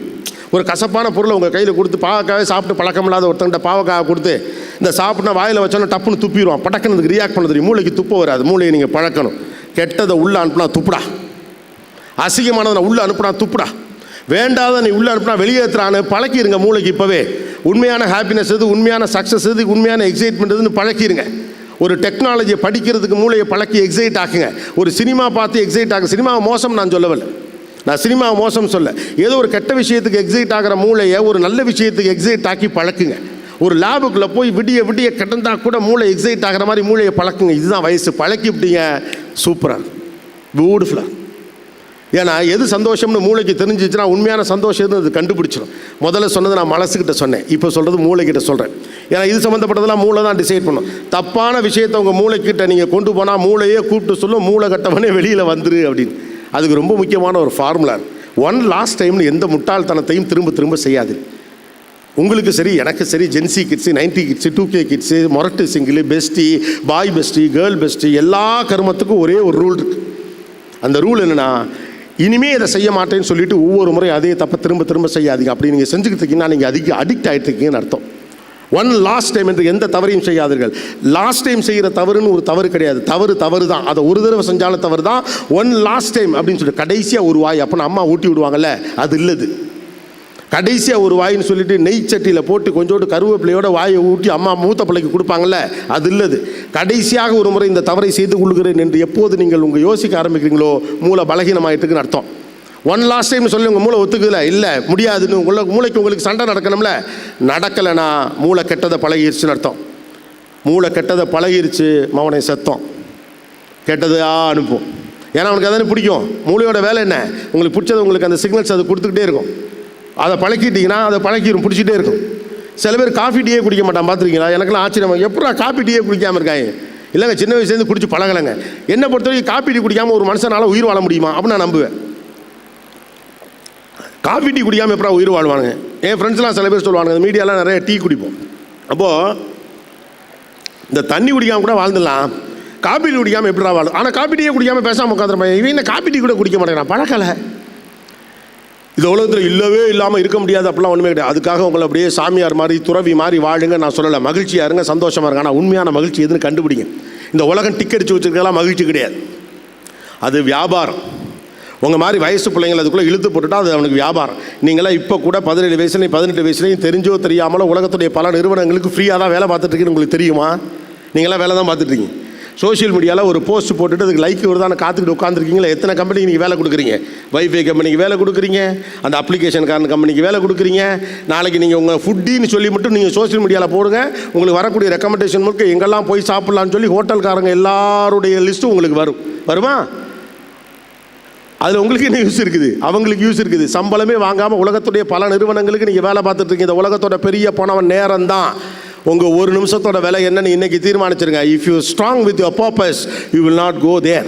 சார் என்ன சார் பண்ண சொல்கிறீங்க, எல்லாம் நீங்கள் பேசிகிட்டே இருக்கலாம், உங்களுக்கு வயசாகிட்டே இருக்குது, இந்த காலகட்டத்தில் படிக்கிறது எவ்வளோ சதவீதமாக டிஸ்ட்ராக்ஷன் அவ்வளோ இருக்குது. Yes, absolutely true. இந்த பெரியவங்களாம் நாங்களாம் அந்த காலத்தில் எவ்வளோ பொறுப்பாக படித்தோம் தெரியுமான்னு சொல்லப்போலாம் எனக்கெல்லாம் சிரிப்பு வரையோ. அந்த காலத்தில் என்ன பெரிய டிஸ்ட்ராக்ஷன் இருந்துச்சு. கோயம்புத்தூரில் ஒரு புது படம் வரும், ஈரோட்லேருந்து யாராவது 2 பேர் போய் பார்த்துட்டு வந்து அவன் நினச்ச மாதிரி வாயில் வந்ததெல்லாம் ஒரு கதையாக சொல்லுவாங்க. அது அந்த படத்தில் வந்துச்சானே தெரியாது. சும்மா கோயம்புத்தூர் போனது, ஏன்னா இங்கே வரதுக்கே 6 மாதம் அப்போல்லாம் புது படம்னா என்ன தெரியுமா, படம் வந்து 6 மாதம் கழிச்சு தான் டவுனுக்கு வரும். அந்த படத்தை பார்த்துட்டு புது படம் பார்த்துட்டேன்னு புது சட்டை எடுத்தவங்களாம் இருக்கிறான். ஆனால் எனக்கு அப்படியா இருக்குது, திரும்புற பக்கம்லாம் மால் இருக்குது, எல்லா பக்கமும் சோஷியல் மீடியா இருக்குது, இந்த பக்கம் இந்த ஒரு விர்ச்சுவல் வேர்ல்டு இருக்குது, 3D அனிமேஷனு, கேமிங்கு, என்னென்னமோ இருக்குது. இதுக்கு நடுவில் எப்படா படிக்கிறது? அப்போ ஆட்டோமேட்டிக்கலாக வில் கெட் டிஸ்ட்ராக்ஷன் இல்லையா? ஆனால் உலகத்தில் ரொம்ப முக்கியமான விஷயம் என்ன, டிஸ்ட்ராக்ட் ஆக வேண்டிய வயசு இதுதான், ஆனால் டிஸ்ட்ராக்ட் ஆகக்கூடாத வயசு தான். நம்ம செட்டப் அப்படி தான் வச்சுருக்காங்க. தம்பி இந்த நேரத்தில் நீ இதெல்லாம் செய்யக்கூடாது, ஜாலியாக இருக்கக்கூடாது, கடுமையாக படிக்கணும். அப்புறம் நாடா 50 வயசுலடா ஜாலியாக இருக்க முடியும், இப்போ தானடா ஜாலியாக இருக்க முடியும்? யோசிச்சு பாருங்களேன், நியாயமாக தானே? இப்போ நீங்கள் லவ்லாம் பண்ணக்கூடாது தம்பி, லவ்லாம் ரொம்ப தப்பு, படிக்க வேண்டிய வயசில் படிக்கணும். அப்போ இப்போ படிச்சு முடிச்சுவிட்டு ஒரு 40 வயசில் லவ் பண்ணட்டுமா? அப்படி தானே தோணும். நீ இப்பெல்லாம் ஓடியாரெலாம் இருந்துக்கிட்டு உருப்பட முடியாது தம்பி. உட்காந்து படிச்சுக்கிட்டே இருக்கணும். சினிமா பார்க்கக்கூடாது, டிவி பார்க்கக்கூடாது, கிரிக்கெட் பார்க்கக்கூடாது, சொந்தக்காரன்ட்ட பேசக்கூடாது, அங்கே போகக்கூடாது, இங்கே வரக்கூடாது. இதெல்லாம் இந்த வயசில் செய்யாமல் நான் எந்த வயசில் நான் செய்கிறது அப்படின்னு தோணும். நியாயம்தான். ஆனால் நம்ம செட்டப் அப்படி தான் இருக்குது. எப்போ டிஸ்ட்ராக்ட் ஆகணும்னு நினைக்கிறோமோ அப்போ டிஸ்ட்ராக்ட் ஆகாமல் இருக்கணும். இந்த உலகம் எந்த பக்கம் உங்களை கூப்பிடுதோ அந்த பக்கம் போகாமல் இருக்குது. எது திசையில் எவனுக்கு தெரியுதோ அவன் தான் வித்தக்காரன். அதை மட்டும் நீங்கள் புரிஞ்சுக்க. உலகம் போகிற போக்கில் ஓடுறவன் சும்மா ஓடிக்கிட்டு இருப்பான், எதிர்த்து ஓடுறவன் தான் ஏறி அடித்து ஜெயிப்பான். Even a dead fish goes with a flow. செத்து போன மீன் கூட தண்ணி போகிற போக்கில் மிதந்துக்கிட்டே போயிடும். மிதந்து போகிறது ஒரு பிரச்சனையே கிடையாதுங்க, நீந்தி போகிறது தான் பிரச்சனை. அதனால fish swims against the current. அலைகளுக்கு எதிராக மீன் நீந்தும். கடல் அலை இப்படி அடிக்கும், இங்கேருந்து ஏறி அடிக்கும். ஏறக்காத்தில் ஏறி சைக்கிள் ஓட்டி மிதித்து நெஞ்சு பிடிக்க மலையேறான் பாரு, அதுதான் இளமையோட வித்தை. இறக்கத்தில் வண்டி ஓட்டுட்டு 2 கையை விட்டுட்டு போட்டா பிடிக்கிறது இளமையின் வித்தை இல்லை. முடியாதுங்கிறத முடிச்சு காட்டுறது தான் வித்தை. நடக்காதுங்கிறத நடத்தி காட்டுறது தான் வித்தை. ஆகாதுன்னு சொல்கிறத ஆக்கி காட்டுறது தான் வித்தை. Then you to be good. அப்போ அதுக்கு ஸ்ட்ராங்காக இருக்கணும். ஃபிசிக்கலி மென்டலி ஸ்ட்ராங்காக இருக்கணும். ஃபிசிக்கலி மென்டலி ஸ்ட்ராங்காக இருக்கணும். உங்கள் பர்பஸ் தெளிவாக இருக்கும். உங்கள் பர்பஸ் தெளிவாக இருந்தால் ப்ரையாரிட்டி தெளிவாக இருக்கும். ப்ரையாரிட்டி தெளிவாக இருந்தால் டிஸ்ட்ராக்ஷனை ஹேண்டில் பண்ண முடியும். டிஸ்ட்ராக்ஷன் ஹேண்டில் பண்ணுறது அவ்வளோ ஒன்று ஈஸி இல்லை, எனக்கும் தெரியும். பெரியவங்களும் ஈஸியாக டிஸ்ட்ராக்ட் ஆகிறேன். நமக்கு அட்வைஸ் பண்ணக்கூடிய, இப்போ நான் இங்கே என்ன பேசிகிட்டு இருக்கேன், இப்போ நான் என்ன டிஸ்ட்ராக்ட் ஆகாமல் இருப்பேன். இப்போ நான் இப்போ எங்கள் இருக்கையில் கூட ஃபோனை நோண்டிகிட்டு இருக்கப்போ எத்தனை பேர் நினச்சிருப்பீங்களே, பாரு அவெல்லாம் நம்மகிட்ட வந்து பேசிகிட்டு இருக்கான், ஃபோனை நோண்டிக்கிட்டே இருக்கான். ஒன்றும் இல்லை, கண்டென்ட் அதுக்குள்ளே இருந்துச்சு, அதை எடுத்துக்கிட்டு இருந்தேன். இந்த டிஸ்க்ளைமரே வேறு சொல்ல வேண்டியிருக்கு. ஏன் நான் சொல்கிறேன் அப்படின்னு சொன்னால், உங்கள் கையில் இருக்கக்கூடிய தொழில்நுட்ப கருவியை நீங்கள் என்னவாக வைத்திருக்கிறீர்கள் என்பது முக்கியம். உங்கள் கையில் வைத்திருக்கக்கூடிய தொழில்நுட்ப கருவியை நீங்கள் என்னவா வச்சுருக்கீங்க. இது 1 TB ஃபோன், இது 1 TB. இதுக்குள்ளே நான் வச்சுருக்கிறத எடுத்து விட்டானா 150-200 லைப்ரரி கட்டலாம், அவ்வளோ வச்சுருக்கேன் இதுக்குள்ளே. இந்த டிவைஸு இன்றைக்கி என்னவா மாறி இருக்குங்கிறதா. இதுலேருந்து நீங்கள் என்ன, நானும் யூடியூப்பில் வீடியோ பார்ப்பேன், நானும் ஷார்ட்ஸ் பார்ப்பேன், எல்லாம் பார்ப்பேன், இல்லாமலாம் கிடையாது. எல்லோரும் டிஸ்ட்ராக்ட் ஆகிறான். ஆனால் சில பேர் மட்டும் டிஸ்ட்ராக்ட் ஆகாமல் எப்படி ஃபோக்கஸ்டாக இருக்கான், ஆச்சரியமாக இருக்கும். நானும் நிறைய பேரை பார்த்துருக்கேன். எப்போ இவனுங்க ஃபோக்கஸ்டாக இருக்கானுங்க, இவனுங்களால் மட்டும் எப்படி இருக்கும்? ஏன்னா அவனுக்கு லைஃப்பை பற்றி பிளான் இருக்குது, அதான் மேட்ரு, வேறு ஒன்றும் கிடையாது. டிஸ்ட்ராக்ஷன் வர்றது, எல்லாருக்கும் டிஸ்ட்ராக்ஷன் இருக்குது. அப்போனா எல்லோரும் டிஸ்ட்ராக்ட் ஆகணும்ல. சில பேர் மட்டும் இப்படி ஃபோக்கஸ்டாக இருக்கான். அவனுக்கு நம்ம வெவ்வேறு பேர் வச்சுருவோம். இது அம்மாஞ்சி, தயிர் சாதம், இது உருப்படாது, இது தண்டம், இது வேஸ்ட்டு, இவனுக்கு கேர்ள் ஃப்ரெண்டே கிடைக்காது, இவனுக்கு பாய் ஃப்ரெண்டே கிடைக்காது, இது பழம், இப்படி நம்ம பேர் வைக்கிறோம்ல. இவெல்லாம் நான் டிஸ்ட்ராக்டிவ் பீப்புள். இவெல்லாம் டிஸ்ட்ராக்ட் ஆக மாட்டான். இவெல்லாம் ஒரு நாள் கழித்து அவங்ககிட்ட நீங்கள் இன்டர்வியூ போவீங்கள, அப்போ போய் பார்க்குறப்ப தான் தெரியும், ஓ நீ தானா அது அப்படிங்கிற மாதிரி. வாழ்க்கையை மகிழ்ச்சியாக இருக்கிறது வேறு, டிஸ்ட்ராக்ட் ஆகாமல் இருக்கிறது வேறு. எது மகிழ்ச்சின்னு முதல்ல தெரிஞ்சால் தான் டிஸ்ட்ராக்ட் ஆகாமல் இருக்க முடியும். எல்லாருக்கும் டிஸ்ட்ராக்ஷன் இருக்குது, எனக்கும் இருக்குது, உங்களுக்கும் இருக்குது, எல்லாருக்கும் இருக்குது. ஆனால் ஏன் டிஸ்ட்ராக்ஷன் இல்லாமல் சில பேர் இருக்காங்கன்னா, என்ன செய்ய வேண்டும் என்பது குறித்த திட்டம் அவர்களுக்கு இருக்கிறது. அது டிஸ்ட்ராக்ஷனை விட ரொம்ப பெருசு. இன்னையிலேருந்து 5 வருஷத்தில் நான் இந்த இடத்துல போய் உட்காரணும்னு உங்கள்கிட்ட ஒரு திட்டம் இருக்குன்னா, உங்கள் திட்டம் தான் உங்களுக்கு பெருசாக தெரியும். இன்னையிலேருந்து 10 வருஷத்தில் இந்த இடத்துல ஓடி போய் நம்ம உட்காந்துரோம்டான்னு உங்கள்கிட்ட ஒரு திட்டம் இருக்குன்னா, உங்கள் திட்டம் உங்களை இழுத்துட்டு போகும். போகிற வழியில் குறுக்க லெஃப்ட் ரைட்டு வரலாம் தெரியாது, இலக்கை நோக்கி பாஞ்சுக்கிட்டே இருக்கும். குறி வைக்கிறவன் கரெக்டாக அந்த குருவிக்கு தான் குறி வைப்பான். சைடில் இருக்க மரம், செடி, கொடி, பஸ்ஸு, காரு எதுவும் கண்ணுக்கு படாது, எதுவும் கண்ணுக்கு படாது. வில்லில் அம்பை வச்சு நேராக குருவியை பார்த்து குறி வைக்கிறவனுக்கு குறி மட்டும்தான் இலக்கு. அவனை எதுவுமே டிஸ்ட்ராக்ட் பண்ணாது. குருவி மேலே குறியை வச்சுட்டு வேலையை பார். ஐயோ என்னால் டிஸ்ட்ராக்ட் ஆகாமல் இருக்க முடியலையே, டிஸ்ட்ராக்ட் ஆகாமல் இருக்க முடியல. நமக்கு நிறைய குழப்பம் இருக்குது இல்லையா? நான் பொறுப்பாக இல்லையோ, நான் தப்பு பண்ணுறனோ, நான் மட்டும் ஏன் எப்படி இருக்கேன், ஒய் ஐம் லைக் திஸ், நான் ஏன் எப்படி இருக்கேன், நான் ஏன் இவ்வளோ மோசமாக இருக்கேன். ஆக்சுவலாக இதுதான் நமக்கு மற்றவங்க மேலே கோவம் வர்றதுக்கான காரணம். We always want to be in our better version. நம்மளுடைய பெட்டர் வெர்ஷனாக இருக்கணும் தான் நம்ம ட்ரை பண்ணுறோம். எல்லாருக்குமே நல்லா இருக்கணும் தான் ஆசை இல்லையா? யாருக்கு உருப்படா போகணும் ஆசை இருக்கா? யாருக்கு தப்பு தண்டா பண்ண ஆசை இருக்கா? We always want to be good இல்லையா? நான் ஒரு பெட்டர் வெர்ஷன், என்னுடைய பெட்டர் வெர்ஷனாக நான் இருக்கணும்னு ஆசைப்படுறேன். ஆனால் பெட்டர் வெர்ஷனாக இருக்க முடியலைங்கிறப்ப எனக்கு என் மேலே கோவம் வருது. எப்படி நான் பெட்டர் வெர்ஷனாக இருக்குது எனக்கு ஒன்றுமே தெரியலையே. நான் என்னால் இப்படி இருக்க முடியும்னு எனக்கே தெரியும். என்னால் காலையில் 6 மணிக்கு எந்திரிச்சு செய்ய முடியும் எனக்கே தெரியும். என்னால் இதில் இவ்வளோ மார்க் எடுக்க முடியும்னு எனக்கே தெரியும். இந்த விஷயத்தை செய்யாமல் தப்பு பண்ணாமல் இருக்க முடியும்னு எனக்கே தெரியும். ஆனால் தெரிஞ்சு நான் தப்பு பண்ணுறேன்னு நமக்கு ஒரு கோபம் இருக்குல்ல, அந்த கோபம் தான் நமக்கு மற்றவங்க மேலே எரிச்சலாகவும் ஆத்திரமாகவும் வருது. ஏன் அப்படின்னா நம்மகிட்ட பிளான் இல்லை. If you have a plan, your attention will be on your plan. 3 ஆண்டுகளில் 4 ஆண்டுகளில் 5 ஆண்டுகளில் 7 ஆண்டுகளில் என்னவாக வேண்டும் என்பது குறித்த திட்டம் உங்கள்கிட்ட இருக்குது. உங்கள்கிட்ட ஆட்டோமேட்டிக்காக ஃபோக்கஸ் அங்கே போயிடும். இது டிஸ்ட்ராக்ஷன்லாம் உங்களுக்கு தெரியாது. நான் தான் சொல்லலை, இலக்கை நோக்கி போகிறப்ப உங்களை காண்டேத்துறவன் யாருனே உங்களுக்கு தெரியாது. நீங்கள் கவனிச்சே இருக்க மாட்டீங்க. உங்களை அவமானப்படுத்துறவங்களாம் என்னடா நம்ம சொன்னோம், அவன் அசிங்கப்படாமல் போகிறானேன்னு போயிட்டு இருப்பான். அதே மாதிரி தான் இதுவும். உங்களுக்கு ஒரு இலக்கு இருக்கிற போது, உங்களுக்கு ஒரு பர்பஸ் இருக்கிற போது, உங்களுக்கு ஒரு ஃபோக்கஸ் ஆட்டோமேட்டிக்காக அங்கே வந்து உட்காந்துரும். If you want to distract, replace something there. ஐயோ இதை நான் செஞ்சுக்கிட்டு இருக்கேன், எனக்கு இது பிடிக்கல, இதுலேருந்து விலகலாம் ட்ரை பண்ணாதீங்க. அந்த இடத்துல சூப்பரான இன்னொன்று உட்காந்து தூக்கி அதை வச்சுருங்க. காலையில் நான் 6 மணிக்கு எந்திரிக்கிறேன், உட்காந்து காலையிலே வெட்டி 1/2 மணி நேரம் ஃபோனை பார்க்குறேன், கடுப்பாக இருக்குது. அது பழகிருச்சுன்னா கஷ்டம். அதுக்கு தான் சொன்னேன், மூளையை பழக்கிருங்க. அது ஒன்றும் தப்பு இல்லைன்னு உங்களுக்கு மூளை தோணிடுச்சு, அதுக்கப்புறம் உங்களை எவனும் காப்பாற்ற முடியாது. மறுபடியும் மூளைகிட்ட பேச்சுவார்த்தையெல்லாம் நடத்தி ஏதாவது பண்ணி ஏதாவது படித்து கிடிச்சு கொஞ்சம் ரீவைன் பண்ணி கொண்டு வந்தால் அதுக்காகத்தான் சொன்னேன். இந்த வயசில் இந்த மூளையை அதுக்கு சரியாக பயன்படுத்திட்டிங்கன்னா, பழக்கி விட்டுட்டிங்கன்னா பிரச்சனை இல்லை. அப்போ மூளை சொல்லலை, ஏய் வெட்டித்தனமாக இதுக்கு பார்த்துட்டுருக்கேன், வெட்டித்தனமாக இது பார்த்துருக்கேன், டப்பு நமக்கு ஃபோனை வைக்கணும்னு தோணலைன்னு வச்சுக்கோங்களேன். அந்த 1/2 மணி நேரத்தில் வேறு எதாவது ரீப்ளேஸ் பண்ணிங்க, அவ்வளோதான். காலையில் இருந்துச்சோன்னே ஏதோ ஒரு புத்தகத்தை படிச்சுருங்க, அவ்வளோதான். ரொம்ப முக்கியம், இந்த காலை நேரத்தை மட்டும் என்ன மாதிரி பண்ணி தொலைச்சிருங்க. ரொம்ப கடுப்பாக தான் இருக்கிறதுலே அதான். எந்திரிச்சு 1/2 மணி நேரம் நம்ம என்ன பண்ண போகிறோங்கிறது அந்த நாளையே முடிவு செய்கிறது அப்படிங்கிறான். காலையில் அம்மா திட்டினா கடுப்பாயிடுதுல இல்லை, காலையில் அம்மா திட்டினா கடுப்பாயிடுது. ஆனால் அம்மா என்ன சொல்கிறாங்க, காலையில் என்னை திட்ட வைக்கிறியே அப்படிங்கிறாங்க. அவங்களுக்கு கடுப்பாயிடுது. காலையில் எந்திரிச்சோடனே அப்பா ஏதாவது சொன்னால் கோபம் வந்துடுது. ஆனால் அப்பா என்ன சொல்கிறாரு, நான் எந்திரிச்ச காலையில் 7 மணிக்கு வேலைக்கு போகிறப்ப எருமை மாடு மாதிரி தூங்கிட்டு கேட்டான்னு சொல்லல, நமக்கு கோவம் வருது. அவர் இப்படி சொல்கிறாரு, அவருக்கும் கோவம் வருது, நான் இப்படி பண்ணல இப்படி பண்ணுறேன். அப்போ காலை நேரம் என்பது ரொம்ப முக்கியமானது. டே have to start in a peaceful way. Replace பண்ணுங்கள், ஏதாவது பண்ணுங்கள். காலையில் எழுந்திரிச்சு ஓடுங்க, காலையில் ஜாகிங் பண்ணுங்கள், காலையில் படிங்க, காலையில் கோயிலுக்கு போங்க, காலையில் பிடிச்ச ஏதோ ஒன்று செய்யுங்க. சும்மா பிடிச்சவங்களுக்கு ஃபோன் பண்ணி ஏதாவது பேசுங்க, பெரியவங்க பேசுங்க, ஏதோ ஒரு வீடியோ பாருங்கள், என்னமோ ஒன்று பண்ணுங்கள். ஆனால் காலையில் முதல் 1/2 மணி நேரம் ரொம்ப முக்கியம். More important.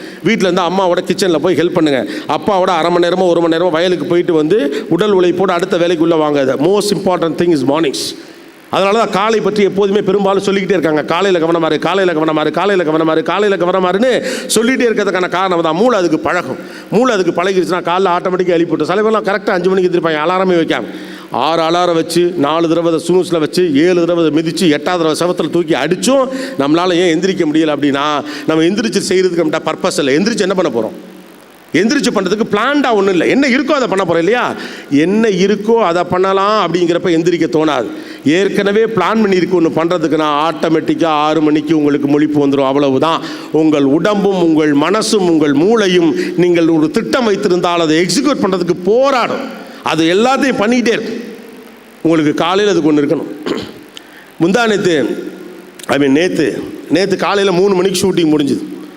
3 மணிக்கு ஷூட்டிங் முடிஞ்ச பிறகு வீட்டுக்கு 4 மணிக்கு வந்து 6 மணி வரைக்கும் தூங்கிட்டு அதுக்கப்புறம் எந்திரிச்சு நேராக ஆஃபீஸுக்கு போயிட்டு அலுவலக வேலைகள்லாம் பார்த்துட்டு நேற்று மத்தியானம் ஃப்ளைட்டை பிடிச்சி கோயம்புத்தூர் வந்துட்டு கோயம்புத்தூரில் இருக்க வேலைகள்லாம் பார்த்துட்டு நேற்று இரவு தூங்கிட்டு இன்றைக்கி காலையில் இங்கே வந்து நிற்கிறேன். எழுகிற ஒவ்வொரு காலைக்கும் ஒரு பர்பஸ் இருக்க. அப்போ டயர்னஸ் உங்களுக்கு தெரியவே தெரியாது. எவ்வளவு நேரம் தூங்கினாலும் காலையில் எந்திரிச்சோன்னே அலுப்பாக இருக்கா? ஏன்னா செய்கிறதுக்கு ஒன்றும் இல்லை, செய்கிறதுக்கு இலக்கு இல்லை, செய்கிறதுக்கு பிளான் இல்லை. இப்போலாம் நான் சொல்கிறதுனால உங்களை குறை சொல்கிறேன் அப்படின்னு நினைக்காதீங்க. I am try to guide you people. என்னை யாரோ ஒருத்தன் கைட் பண்ணால் நான் அவங்கள கைட் பண்ண ட்ரை பண்ணுறேன், அவ்வளோதான். எடுத்து எழுதிருங்கம்பாங்க. காலையில் வச்சு ஒர்க்ஸ் டு டூ கான்செப்ட் உங்களுக்கு உண்டா? அதில் அந்த 12th பழக்கி விட்டுருப்பாங்களே டைம் டேபிள் போட்டு படிக்கிறது, அதெல்லாம் இனிமேல் நீங்கள் செய்யணும். அதுதான் சொன்னேன், கல்லூரிக்கு வந்தாச்சு. இது வரைக்கும் டீச்சிங், இனிமேல் கோச்சிங். டீச்சிங்க்கும் கோச்சிங்க்கும் வித்தியாசம் இருக்குது. உங்கள் கையை பிடிச்சி இழுத்துக்கொண்டு யாரெல்லாம் இழுத்துலாம் கொடுக்க மாட்டாங்க. ரெஃபரன்ஸ் புக்கு கொடுப்பான், படியுமா, அவ்வளவுதான். You are a grown adult. அப்போ கல்லூரி வாழ்க்கைக்குள்ள எப்படி வந்திருக்கோங்கிறத அந்த ரியாலிட்டி நீங்கள் புரிஞ்சுக்கணும். இதெல்லாம் நமக்கு புரியாமல் இருக்கிறதுக்கான காரணம் என்ன தெரியுமா? நம்ம எவ்வளோ பெரிய ஆளாக முடியும்னு நமக்கு தெரியலை. நம்மளால் என்ன மாற்றங்கள் எல்லாம் உருவாக்க முடியும் அப்படிங்கிறது உங்களுக்கு தெரியலை. உங்களை மாதிரி ஈரோட விட ரொம்ப சின்ன ஊர்லேருந்து பிறந்து வளர்ந்த ஒரு பையன் தான். ஸ்மால் டவுன், தண்ணி பஞ்சம் இருக்கிற ஊர்லேருந்து வந்தவன். படித்தாங்கள்ல ஒரு 15 நிமிஷம் சிட்டி செங்கல்பட்டு அப்படின்னு ஒன்று ஆரம்பித்தாங்கள்ல. ஒரு சாதாரண குடும்பத்திலிருந்து வந்து பெரிதாக ஆங்கிலம் தெரியாமல் சென்னை கல்ச்சுரல் ஷாக்காக இருந்தப்ப நினச்ச படிப்பை படிக்க முடியாமல் ஜெயிக்க முடியுமா முடியாதாங்கிற ஒரு அற நம்பிக்கையோட கிடைச்ச சாப்பாடை சாப்பிட்டுக்கிட்டு போராடி ஒருத்தன் இங்கே நிற்கலான்னா நீயும் நிற்கலாம். அவ்வளோதான். உனக்கும் எனக்கு ஒரே வாழ்க்கை. That's it. நம்பினவன் ஜெயிக்கிறான். அடுத்தவன் நம்மளை பற்றி என்ன நம்பிக்கை வச்சுக்கிறாங்கிறதுலாம் கவலைப்படாதீங்க. என்னை நம்பவே மாட்டியாமா அப்படின்னு அம்மாட்டெல்லாம் போய் கேட்டுக்கிட்டா இருக்காதீங்க. நீ உருப்படைய மாட்டேன்னு சொல்கிறவெல்லாம் அவனுடைய அபிப்பிராயத்துன்னு சொல்லலாம். That's their assumption and idea. நீங்கள் யார், உங்கள் பலம் என்னவென்று உங்களுக்கு தானே தெரியும். நீ தெருவில் தான் நிற்ப, மாடு தான் மேய்ப்ப, மல்லிகை கடையில் பொட்டலம் தாண்டா மடிப்பேன்னு என்கிட்ட சொன்னவெல்லாம் என் கூட ஃபோட்டோ எடுத்துக்கிட்டான். சரியா? ஏன்னா நான் யாருன்னு எனக்கு தான் தெரியும். நான் யாருன்னு நீ சொல்லாத. நானாக முடிவு பண்ணுற வரைக்கும் என்னை நீ தோக்கடிக்க முடியாது. நானாக வெளியில் வர்ற வரைக்கும் நீ வெளியில் கொண்டு வர முடியாது. ரைட்? That's a power. நான் ஒரு குவிஸ் காம்படிஷனுக்கு போயிருந்தப்போ, ரொம்ப வருஷம் கழிச்சு என்னுடைய நண்பன் சொன்னான். நான் ஒரு குவிஸ் காம்படிஷனுக்கு போயிருந்தப்போ 2 கேள்விக்கு பதில் சொன்ன உடனேயும் அடுத்து டஃப்பான கொஷின் அவங்க போடுறாங்க. அடுத்து டஃப்பான கொஷினை போடுறப்ப பின்னால் இருந்து பிசிஆரில் பேசிகிட்டு இருக்காங்களா, அடுத்து இந்த கேள்வியை தூக்கி போடு, அவனுக்கு பதில் தெரியாது, இறங்கிடுவான் அப்படின்னு சொன்னப்போ என்னுடைய நண்பன் அந்த இதில் டெக்னிக்கல் ஹெட்டாக இருந்தவன், அவங்க வேறு ஸ்டேட்லேருந்து வந்து வேலை பார்க்குறவன், அவன் அந்த காதில் விழுந்தவனை போய் தோலை தொட்டு சொல்லியிருக்கான். அவனா அந்த சீட்லேருந்து இறங்குற வரைக்கும் நீ என்ன வேணாலும் கேள்வி போடுறான், அவன் இறங்க மாட்டான் அப்படின்னு சொல்லியிருக்கான். நல்ல வேலையாக அன்றைக்கி நடந்து போனது என்னென்னா, அவங்க என்னென்னமோ போட்டாங்க, 6 கேள்வி வரைக்கும் பதில் சொல்லிவிட்டு நேரம் முடிய போது என்னுடைய நண்பர்கள் யாரை விளையாடணும்னு சொல்லிட்டு தோக்குறதுக்கு முன்னாலே ஸ்டேஜ்லேருந்து கீழே இறங்கி நானாக தான் கீழே இறங்கினேன். என் ஃப்ரெண்டு வெளியில் வந்து சொன்னான், மாப்பிள்ளை எனக்கு ஏன்லாம் தெரியாது, நான் சொன்னேன் நீ என்ன வேணாலும் பண்ணுடா, அவன் நினச்சா தாண்டா அந்த சீட்டை விட்டு கீழே இறங்குவான்னு. அப்படி இருக்கணும். நாம் நினச்சா தான் இறங்கணும், நாம் நினச்சா தான் முடிச்சுக்கணும், நாம் நினச்சா தான் சரி, நாம் நினச்சா தான் அது நடக்கும். மறுபடியும் சொல்கிற இதெல்லாம் தலைக்கணமாக ஏற்றிக்கூடாது, நம்பிக்கையாக ஏற்றி அதுக்கு வேலை பார்க்கணும், சும்மா நடக்காது.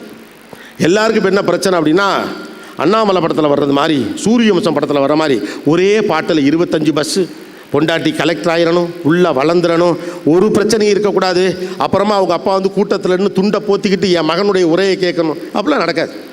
படம் 3 மணி நேரத்தில் முடிக்கணுங்கிறதுக்காண்டி ஒரு பாட்டில் அதை காட்டுறாங்க. எல்லாருக்குமே ஜெயிச்சவனை பார்க்குறப்ப அவனை மாதிரி வரும்னு ஆசை இருக்குது, அவன் எப்படி வந்தான்னு தெரிஞ்சுக்கிறதுக்கு ஆசை இல்லை. That's a problem. கோபிநாத் உங்களுக்கு ஒரு 10 வருஷமாக தெரியுமா? இது என்னுடைய 25வது ஆண்டு. நான் என்னை பற்றியே பேச நினைக்க வேண்டாம், என்னை பற்றி பேசுவதற்கான சுதந்திரம் எனக்கு இருக்குது. நான் இன்னொருத்தர் ரெஃபர் பண்ணி பேசினா அவங்க அனுமதி வேணும்ல, அதுக்காக சொல்கிறேன். நீங்கள் ஒரு 10 வருஷமாக என்ன தெரியுமா? ஆனால் நான் மீடியாவுக்கு வந்து 25 வருஷம் ஆச்சு.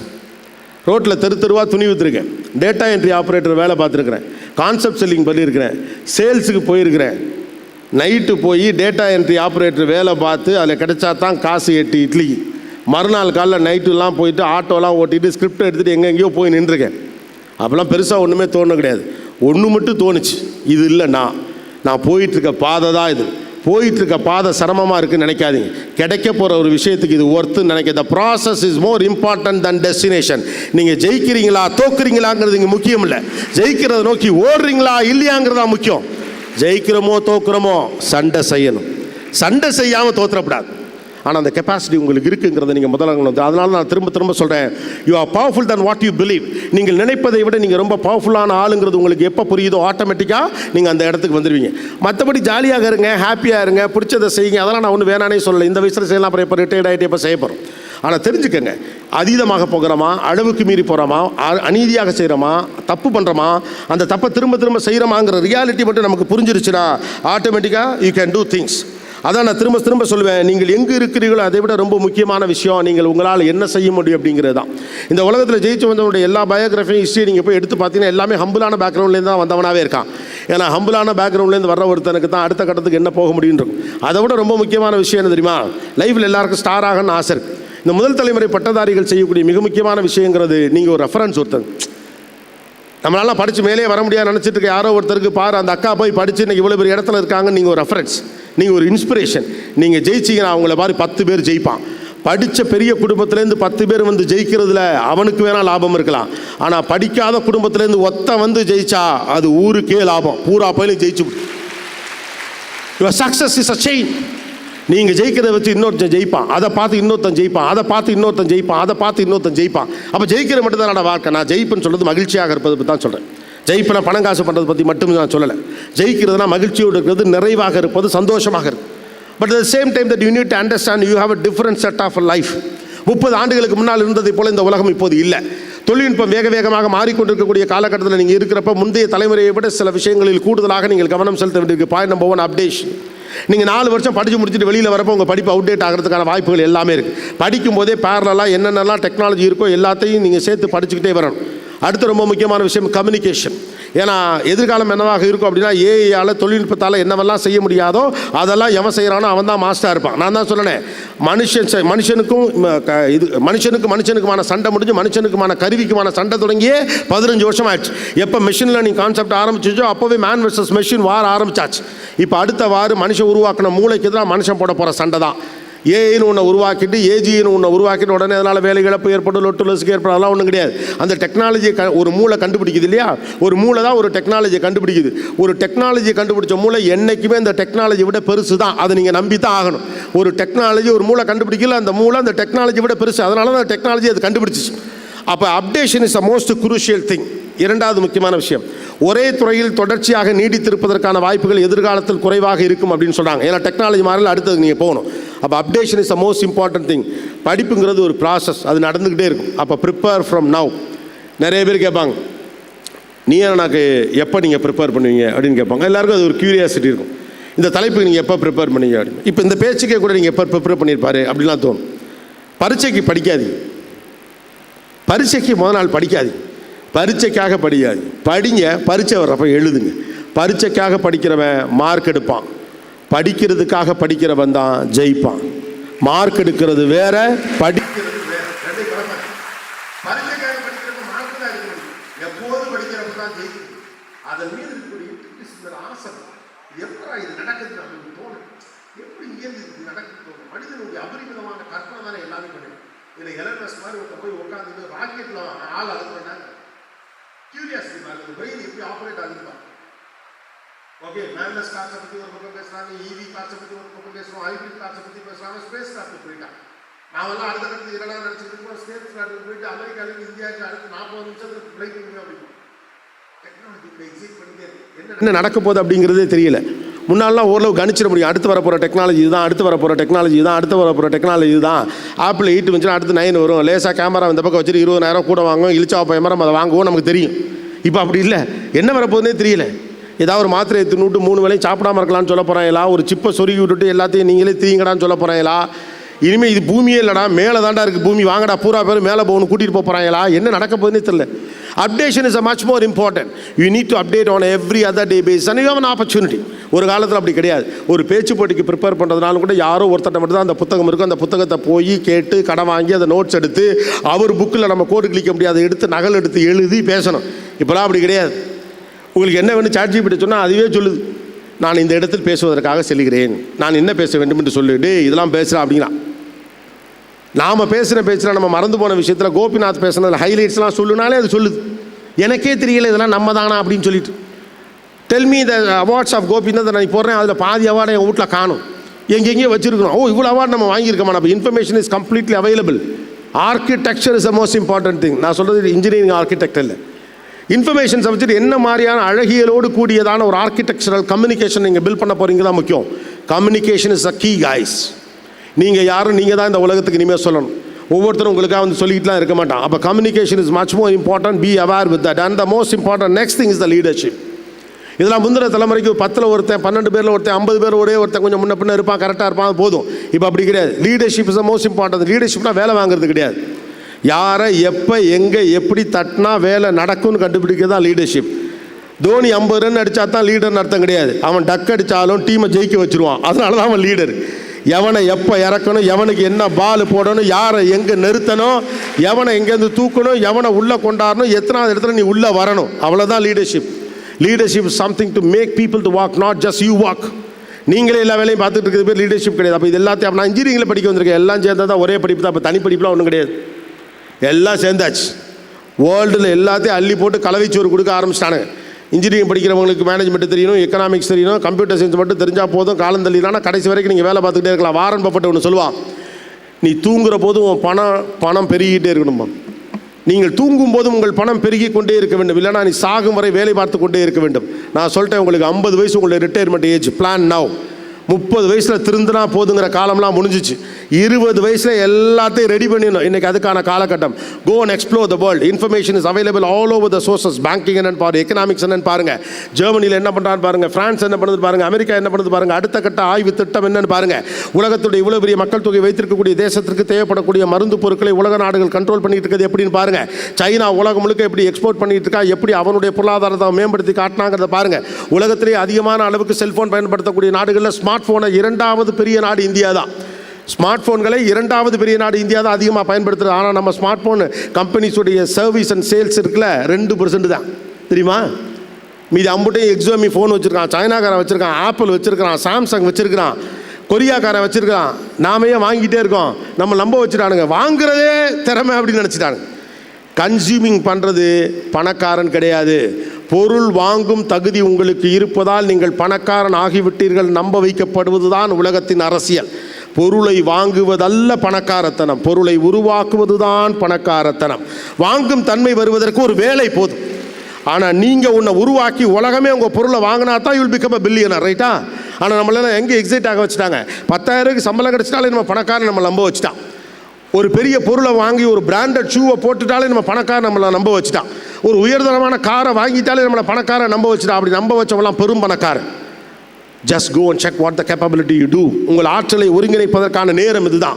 What kind of energy that you have. உங்கள் பிரெயின் எனர்ஜி என்ன, உங்கள் உடம்போட எனர்ஜி என்னன்னு உங்களுக்கு தெரியும். அது நீங்கள் யூஸ் பண்ணி பாருங்கள். உங்கள் பிரெயின் சிந்திக்கிற வேகத்துக்கு உங்களால் செயல்பட முடியுதான்னு கவனிச்சுட்டே இருங்க. Experiment yourself. கூச்சப்படாது. இந்த வயசில் ஒன்றும் அவமானப்பட்டாலும் தப்பெல்லாம் ஒன்றும் கிடையாது. அடுத்தவங்களாம் அவமானப்படுத்தினா இங்கே ஒன்றும் மோசம்லாம் ஆக போகிறது கிடையாது. Go and check whether you can do it or not. உங்கள் கெப்பாசிட்டி உங்களுக்கு தெரியணும்ல.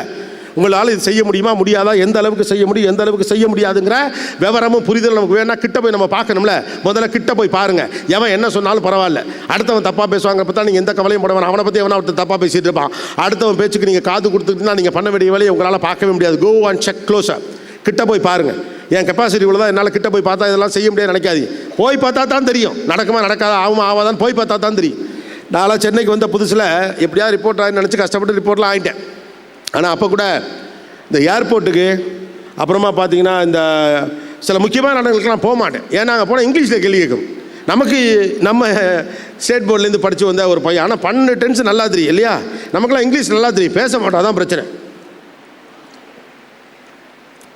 பசங்களா, நான் உங்களுக்கு எதுவும் அட்ரஸ் பண்ணல நினைக்க வேண்டாம். லாஸ்ட் 5 மினிட்ஸ் உங்களுக்காக பேசுவேன். ஓகே, உங்கள் அண்ணன் தங்கச்சிங்களுக்கு உங்கள் அண்ணன் அக்காவுக்கு பேசிகிட்டு இருக்கேன். லாஸ்ட் 10 மினிட்ஸ் உங்களுக்கு.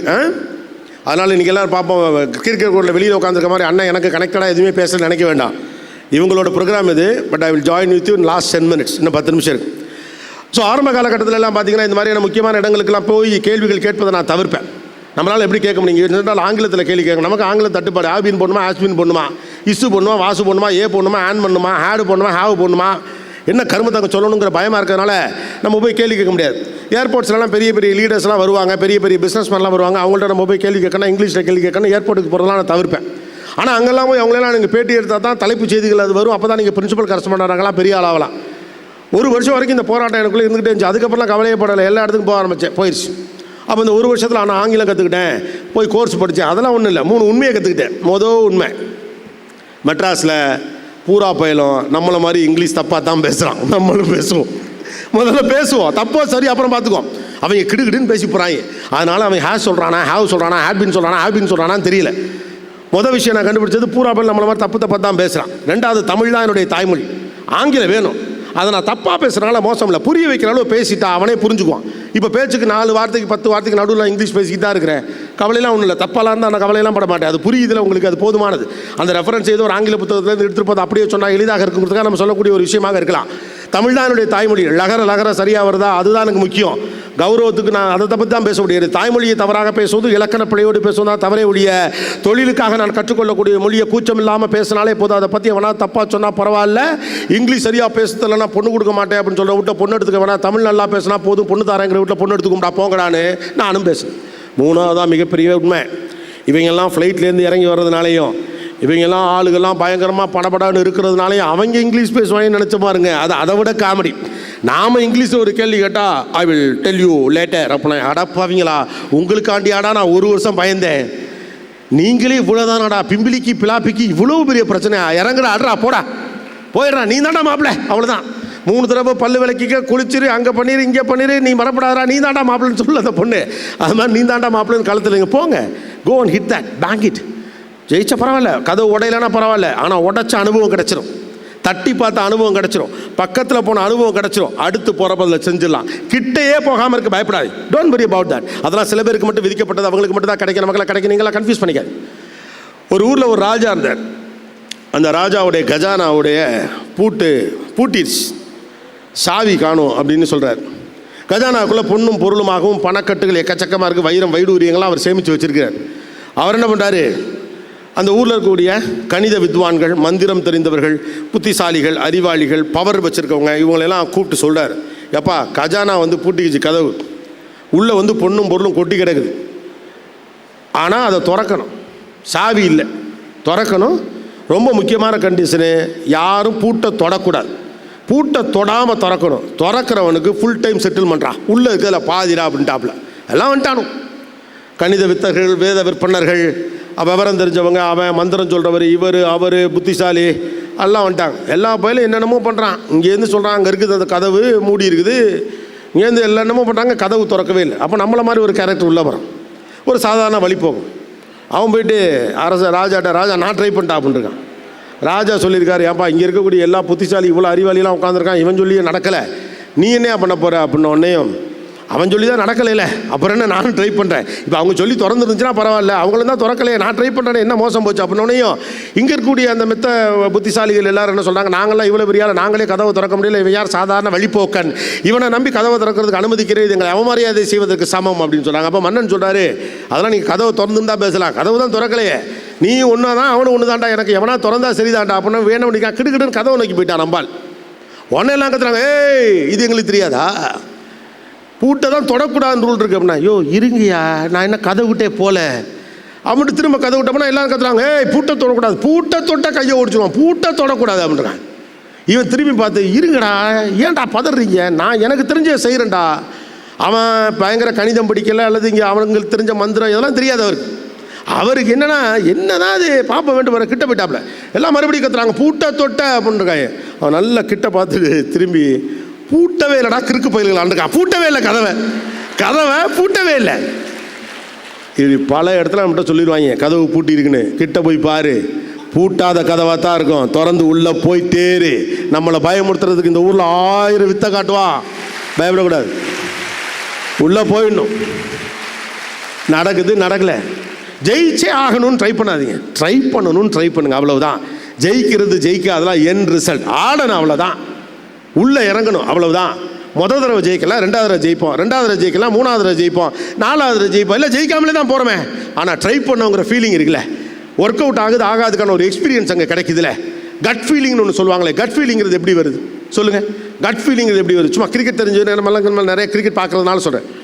எல்லாம் ஒரு கிரிக்கெட் ஒரு பேட்ஸ்மேன் விளையாடிக்கிட்டே இருப்பான், அவனை அவுட்டே ஆக்க முடியாது.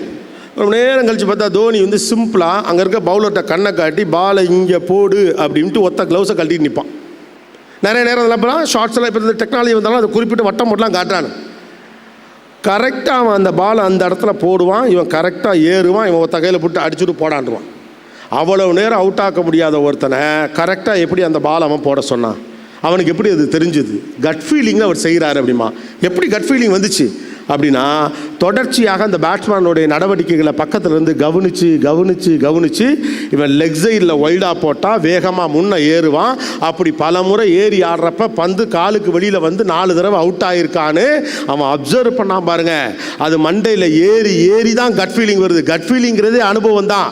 ஒரு விஷயத்தை 4 தடவை 7 தடவை 10 தடவை செய்யுங்க, 11ஆவது தடவை நீங்கள் போய் நிற்கிறப்ப அது ஆட்டோமேட்டிக்காக நடக்கும். உங்கள் கட் ஃபீலிங் சொல்லிடும் இதை இப்படி தாண்டா செய்யணும்.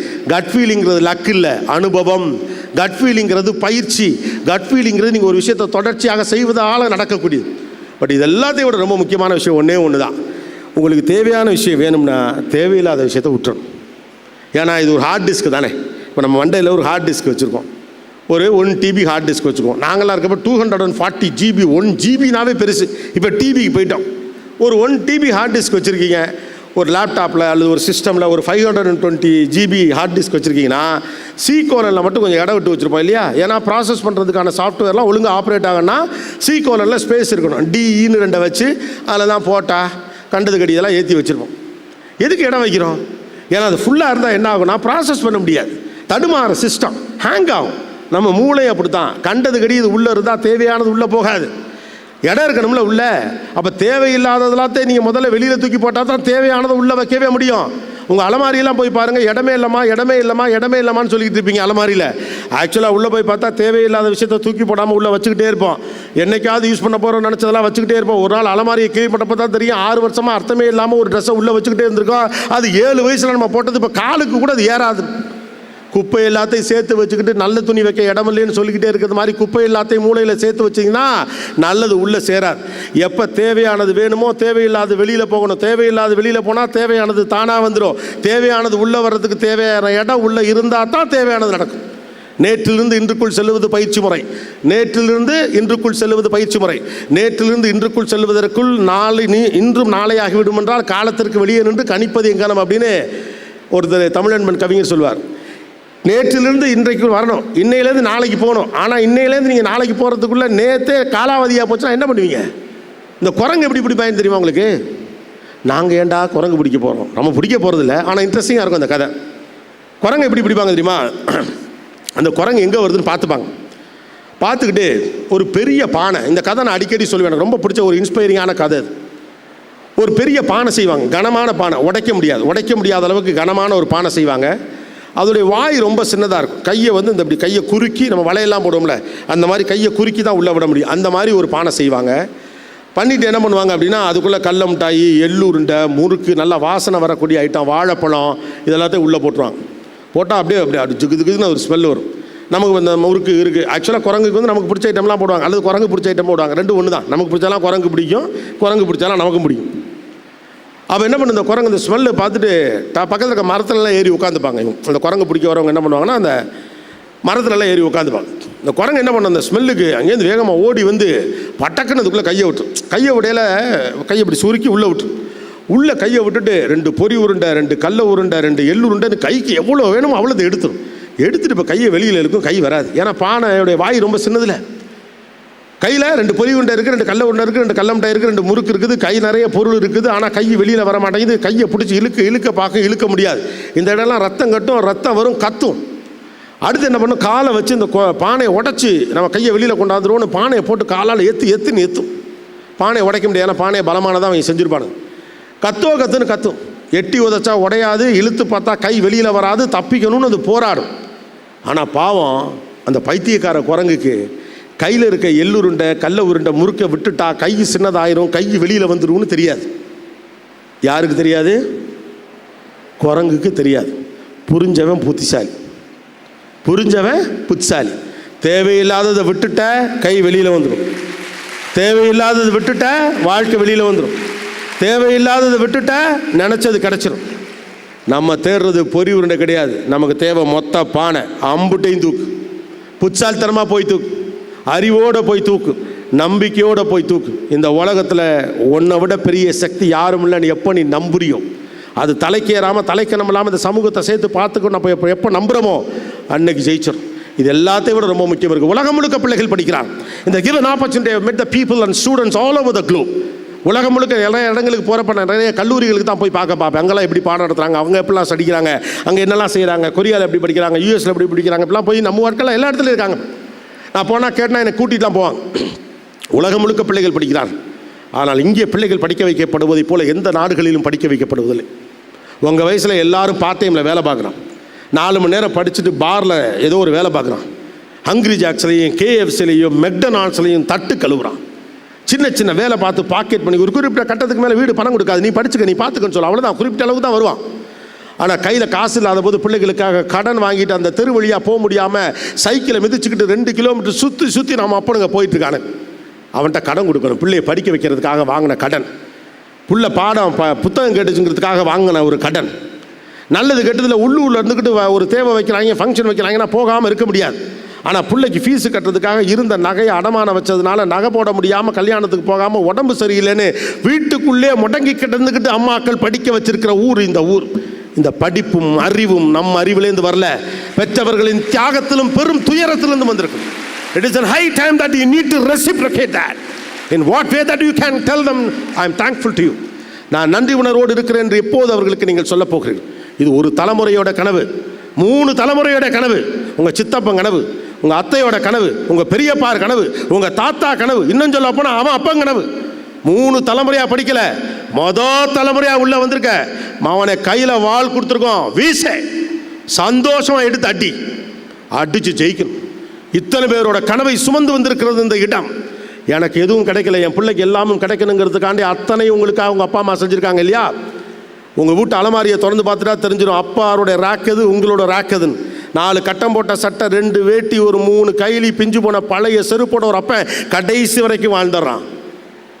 தன் கையில் காசு இருந்தாலும் தனக்கு ஏதாவது செய்ய நினைக்கக்கூடியப்பா அதெல்லாத்தையும் விட்டுட்டு புள்ள ஆசையாக கேட்டானேன்னு ஷூ வாங்கி கொடுத்து புள்ள அதுக்கு லேஸ் கட்டுறப்ப அதை பார்த்து சந்தோஷப்படுறான்ல, அவன் தியாகத்தில் வளர்ந்தது இந்த படிப்பு. It is not just our knowledge, it is not just our knowledge. படிக்கிற பிள்ளை வெளியில் போகிறப்ப கௌரவமாக இருக்கணும், நல்ல ட்ரெஸ் போடணுங்கிறதுக்காண்டி இருக்கக்கூடிய நல்ல துணியெல்லாம் தச்சு போடுறான். இன்றைக்கும் அந்த தியாகத்தில் படிப்பு வந்துச்சு. அவங்க நினச்சி தான் அவங்கள வயக்காட்டுக்கு வேலைக்கு கூட்டிகிட்டு போயிருக்கலாம், போடா எக்ஸ்போர்ட் கம்பெனியில் ஏதோ ஒன்று பண்ணி பொழைச்சிக்கிட்டான்னு சொல்லிட்டு அனுப்பி விட்டுருக்கலாம். 3 வேளை சாப்பாட்டுக்கு சரியாக வழி இல்லாத போது 1 வேளை சாப்பாட்டை இறுக்கி பிடிச்சிக்கிட்டு 4 வேளை நல்லதாக சோறு கட்டி கொடுத்து போடானே அனுப்புகிறோம்.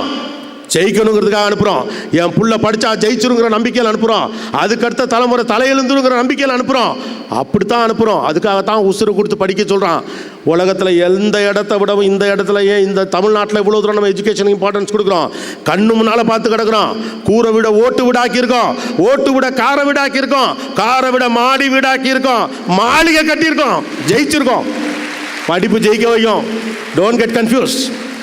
படிக்கலாம், ஜெயிக்கலாம், ஜாலியாக இருக்கலாம், நல்லா இருக்கலாம். நான் ஒன்றும் வேணான்னு சொல்ல, ஜாலியாக இரு. படிக்கிறது தான் ஜாலி. படிப்பு என்ன தருன்னு தெரிஞ்சுட்டா முடிஞ்சு. Don't worry about anything, just go ahead. உங்கள் அப்பா கண்ணில் தெரியும், அது உங்கள் அப்பா கண்ணில் தெரியும் அந்த நம்பிக்கை. அந்த நம்பிக்கையை அப்படியே எடுத்துக்கோங்க. உங்கள் அம்மாவோட கண்ணில் இருக்க அந்த நம்பிக்கை, உங்கள் சித்தப்பாவோட கண்ணில் இருக்க அந்த நம்பிக்கை, உங்கள் வாத்தியாருங்க கண்ணில் இருக்க அந்த நம்பிக்கை கொத்தி எடுத்துக்கோ. அப்படியே அள்ளி துண்டு போயிடணும். அப்படியே கிடச்சிருக்கு தான் opportunity. It is an opportunity. Grab it. Go and bang the door. Get into the business. You are there. We are with you. இந்த சமூகம் தலையெடுப்பதற்காக எல்லோரும் ஒன்றாக நிற்கிறோம். கடைசியாக நான் சொன்ன 5 நிமிஷம் உங்களுக்கும் சேர்த்தது தான். பரீட்சை எழுத போகிற உங்களுக்கு சேர்த்தது தான். 12ஆம் கிளாஸ் பரீட்சை எழுத போகிறீங்கன்னா 12ஆம் கிளாஸ் பரீட்சை எழுதலை, எல்கேஜிலேருந்து கணக்கு வச்சுக்க.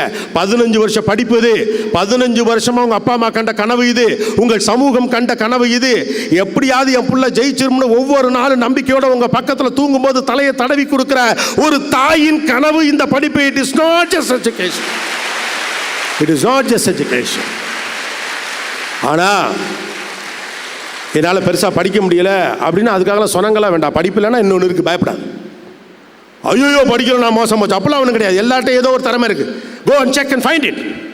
ஓகே, இப்படி பண்ணிட்டாங்க குற்ற உணர்வுல மாள வேண்டிய எந்த அவசியமும் கிடையாது. தேவையில்லாமல் மன உளைச்சலுக்கு ஆளாகாது, நெருக்கடிக்கு உள்ளாகாதீங்க. சுதந்திரமாக படிங்க, அது ரொம்ப முக்கியம். படிச்சாகணுங்கிற நெருக்கடிக்காக படிக்காதீங்க, சுதந்திரமாக படிங்க. ஆழமாக அனுபவித்து என்ஜாய் பண்ணி இதை படிங்க. படிக்கலைன்னா மோசம் போயிடுவோம், படிக்கலைன்னா இது கிடையாது.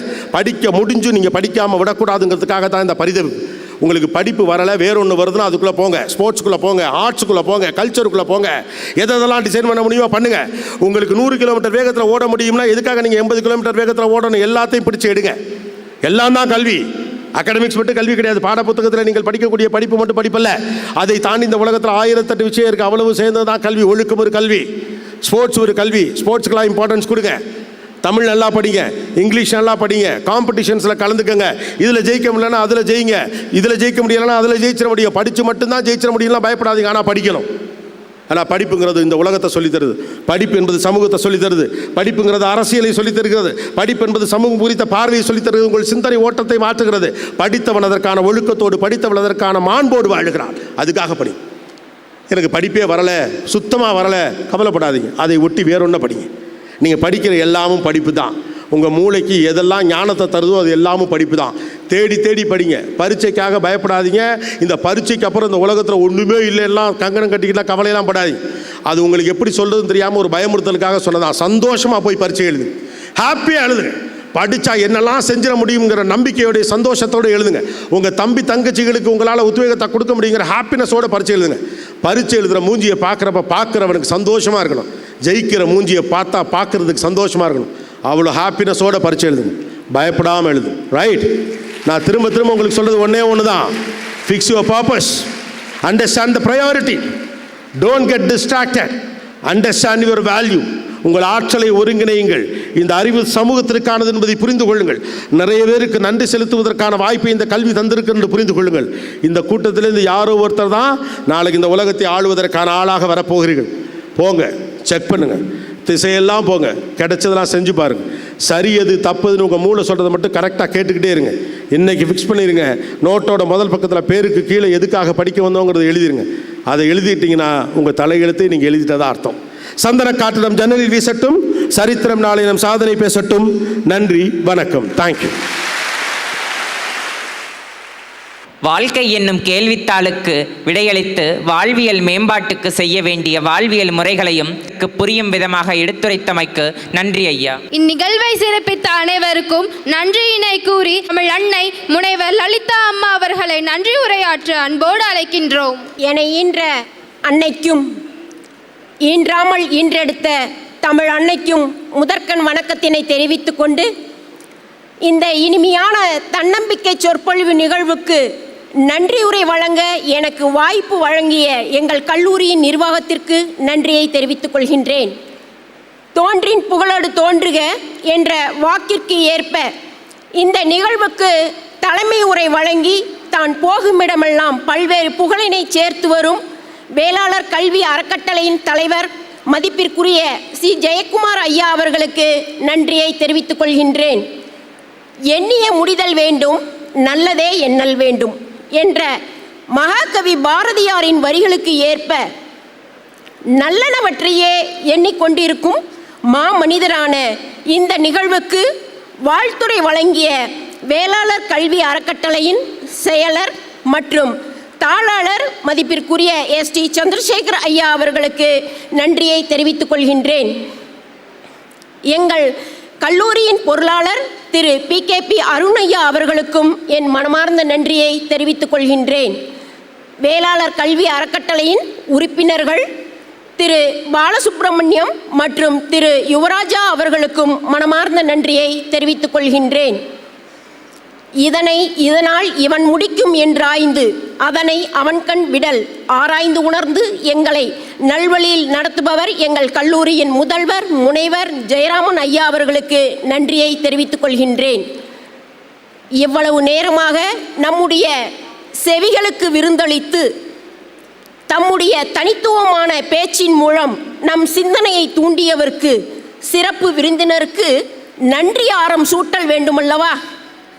உயர் சந்திரன் குமுதையின் புதல்வராம், வெல் விடியலின் கிழக்காய் உதித்தவராம், அறந்தாங்கி மண்ணின் பகலவனே, புதுக்கோட்டை வழங்கிய தமிழ்மணியே, பகுத்தறிவால் தமிழர் இதயம் வென்றவராம், விஜய் டிவியின் கருத்தியல் வெற்றி நாயகராம், நீயா நானா நிகழ்வால் தமிழர் இதயம் வென்றவராம், நிமிர்ந்து நில் என்று நிதம் சொல்பவராம், தெருவெல்லாம் தேவதைகள் படைத்தவராம், எல்லோருக்கும் வணக்கமும் சொன்னவராம், கடவுச்சொல் படைத்தளித்த எழுத்தாளராம், நீயும் நானும் நூலை படைத்தவராம், இந்த புத்தகத்தை வாங்காதீர்கள் என்று வாங்க வைத்தவராம், திரைப்படங்களில் தாமரையாய் முகம் காட்டியவராம், அறிவினால் பார் உலகனை வென்றவராம், கோபியர் பெயரை முதன்மையாய் கொண்டவராம், உமது பெயரின் பின்னொட்டாக இருப்பது இளைஞர்களின் மனதில் நாற்று போல பதிய செய்வதால் கோபிநாத்தாக சிகரம் தொட்டவராம், உமை நன்றி என ஒற்றை சொல்லால் முடிக்கவும் முடியுமோ? சொற்களால் தொடுத்த பாமாலை சூட்டி வணங்குகிறோம். மோப்பக்குலையும் அனுச்சமும் முகம் திரிந்து நோக்கக்குலையும் விருந்து என்ற திருக்குறளுக்கு ஏற்ப இந்த நிகழ்வுக்கு முகம் மலர்ந்து வரவேற்புரையாற்றிய அறிவியல் மற்றும் மனிதநேய துறை தலைவர் அவர்களுக்கு நன்றியை உரித்தாக்குகின்றேன். நமது உறுப்பு கல்லூரிகளிலிருந்து வருகை புரிந்த முதல்வர்கள் அனைவருக்கும் நன்றியை கூறிக்கொள்கின்றேன். தேர்வு கட்டுப்பாட்டு அதிகாரி, நிர்வாக மேலாளர், முதன்மை ஒருங்கிணைப்பாளர்கள், துறை தலைவர்கள், பேராசிரியர் பெருமக்கள், அலுவலக பணியாளர்கள், மாணவ கண்மணிகள், பள்ளி குழந்தைகள், பெரியோர்கள், புகைப்பட நண்பர்கள், ஒளியமைப்பாளர்கள் மற்றும் இம்மாபெரும் நிகழ்விற்கு வருகை தந்து சிறப்பு செய்து உறுதுணையாக இருந்த அனைத்து நல் நெஞ்சங்களுக்கும் அகமகிழ்ந்து நன்றி கூறி விடைபெறுகிறேன். நன்றி. இந்நிகழ்வின் இறுதியாக நாட்டுப்பண் இசைக்க எம் தோழிகளை அழைக்கின்றோம்.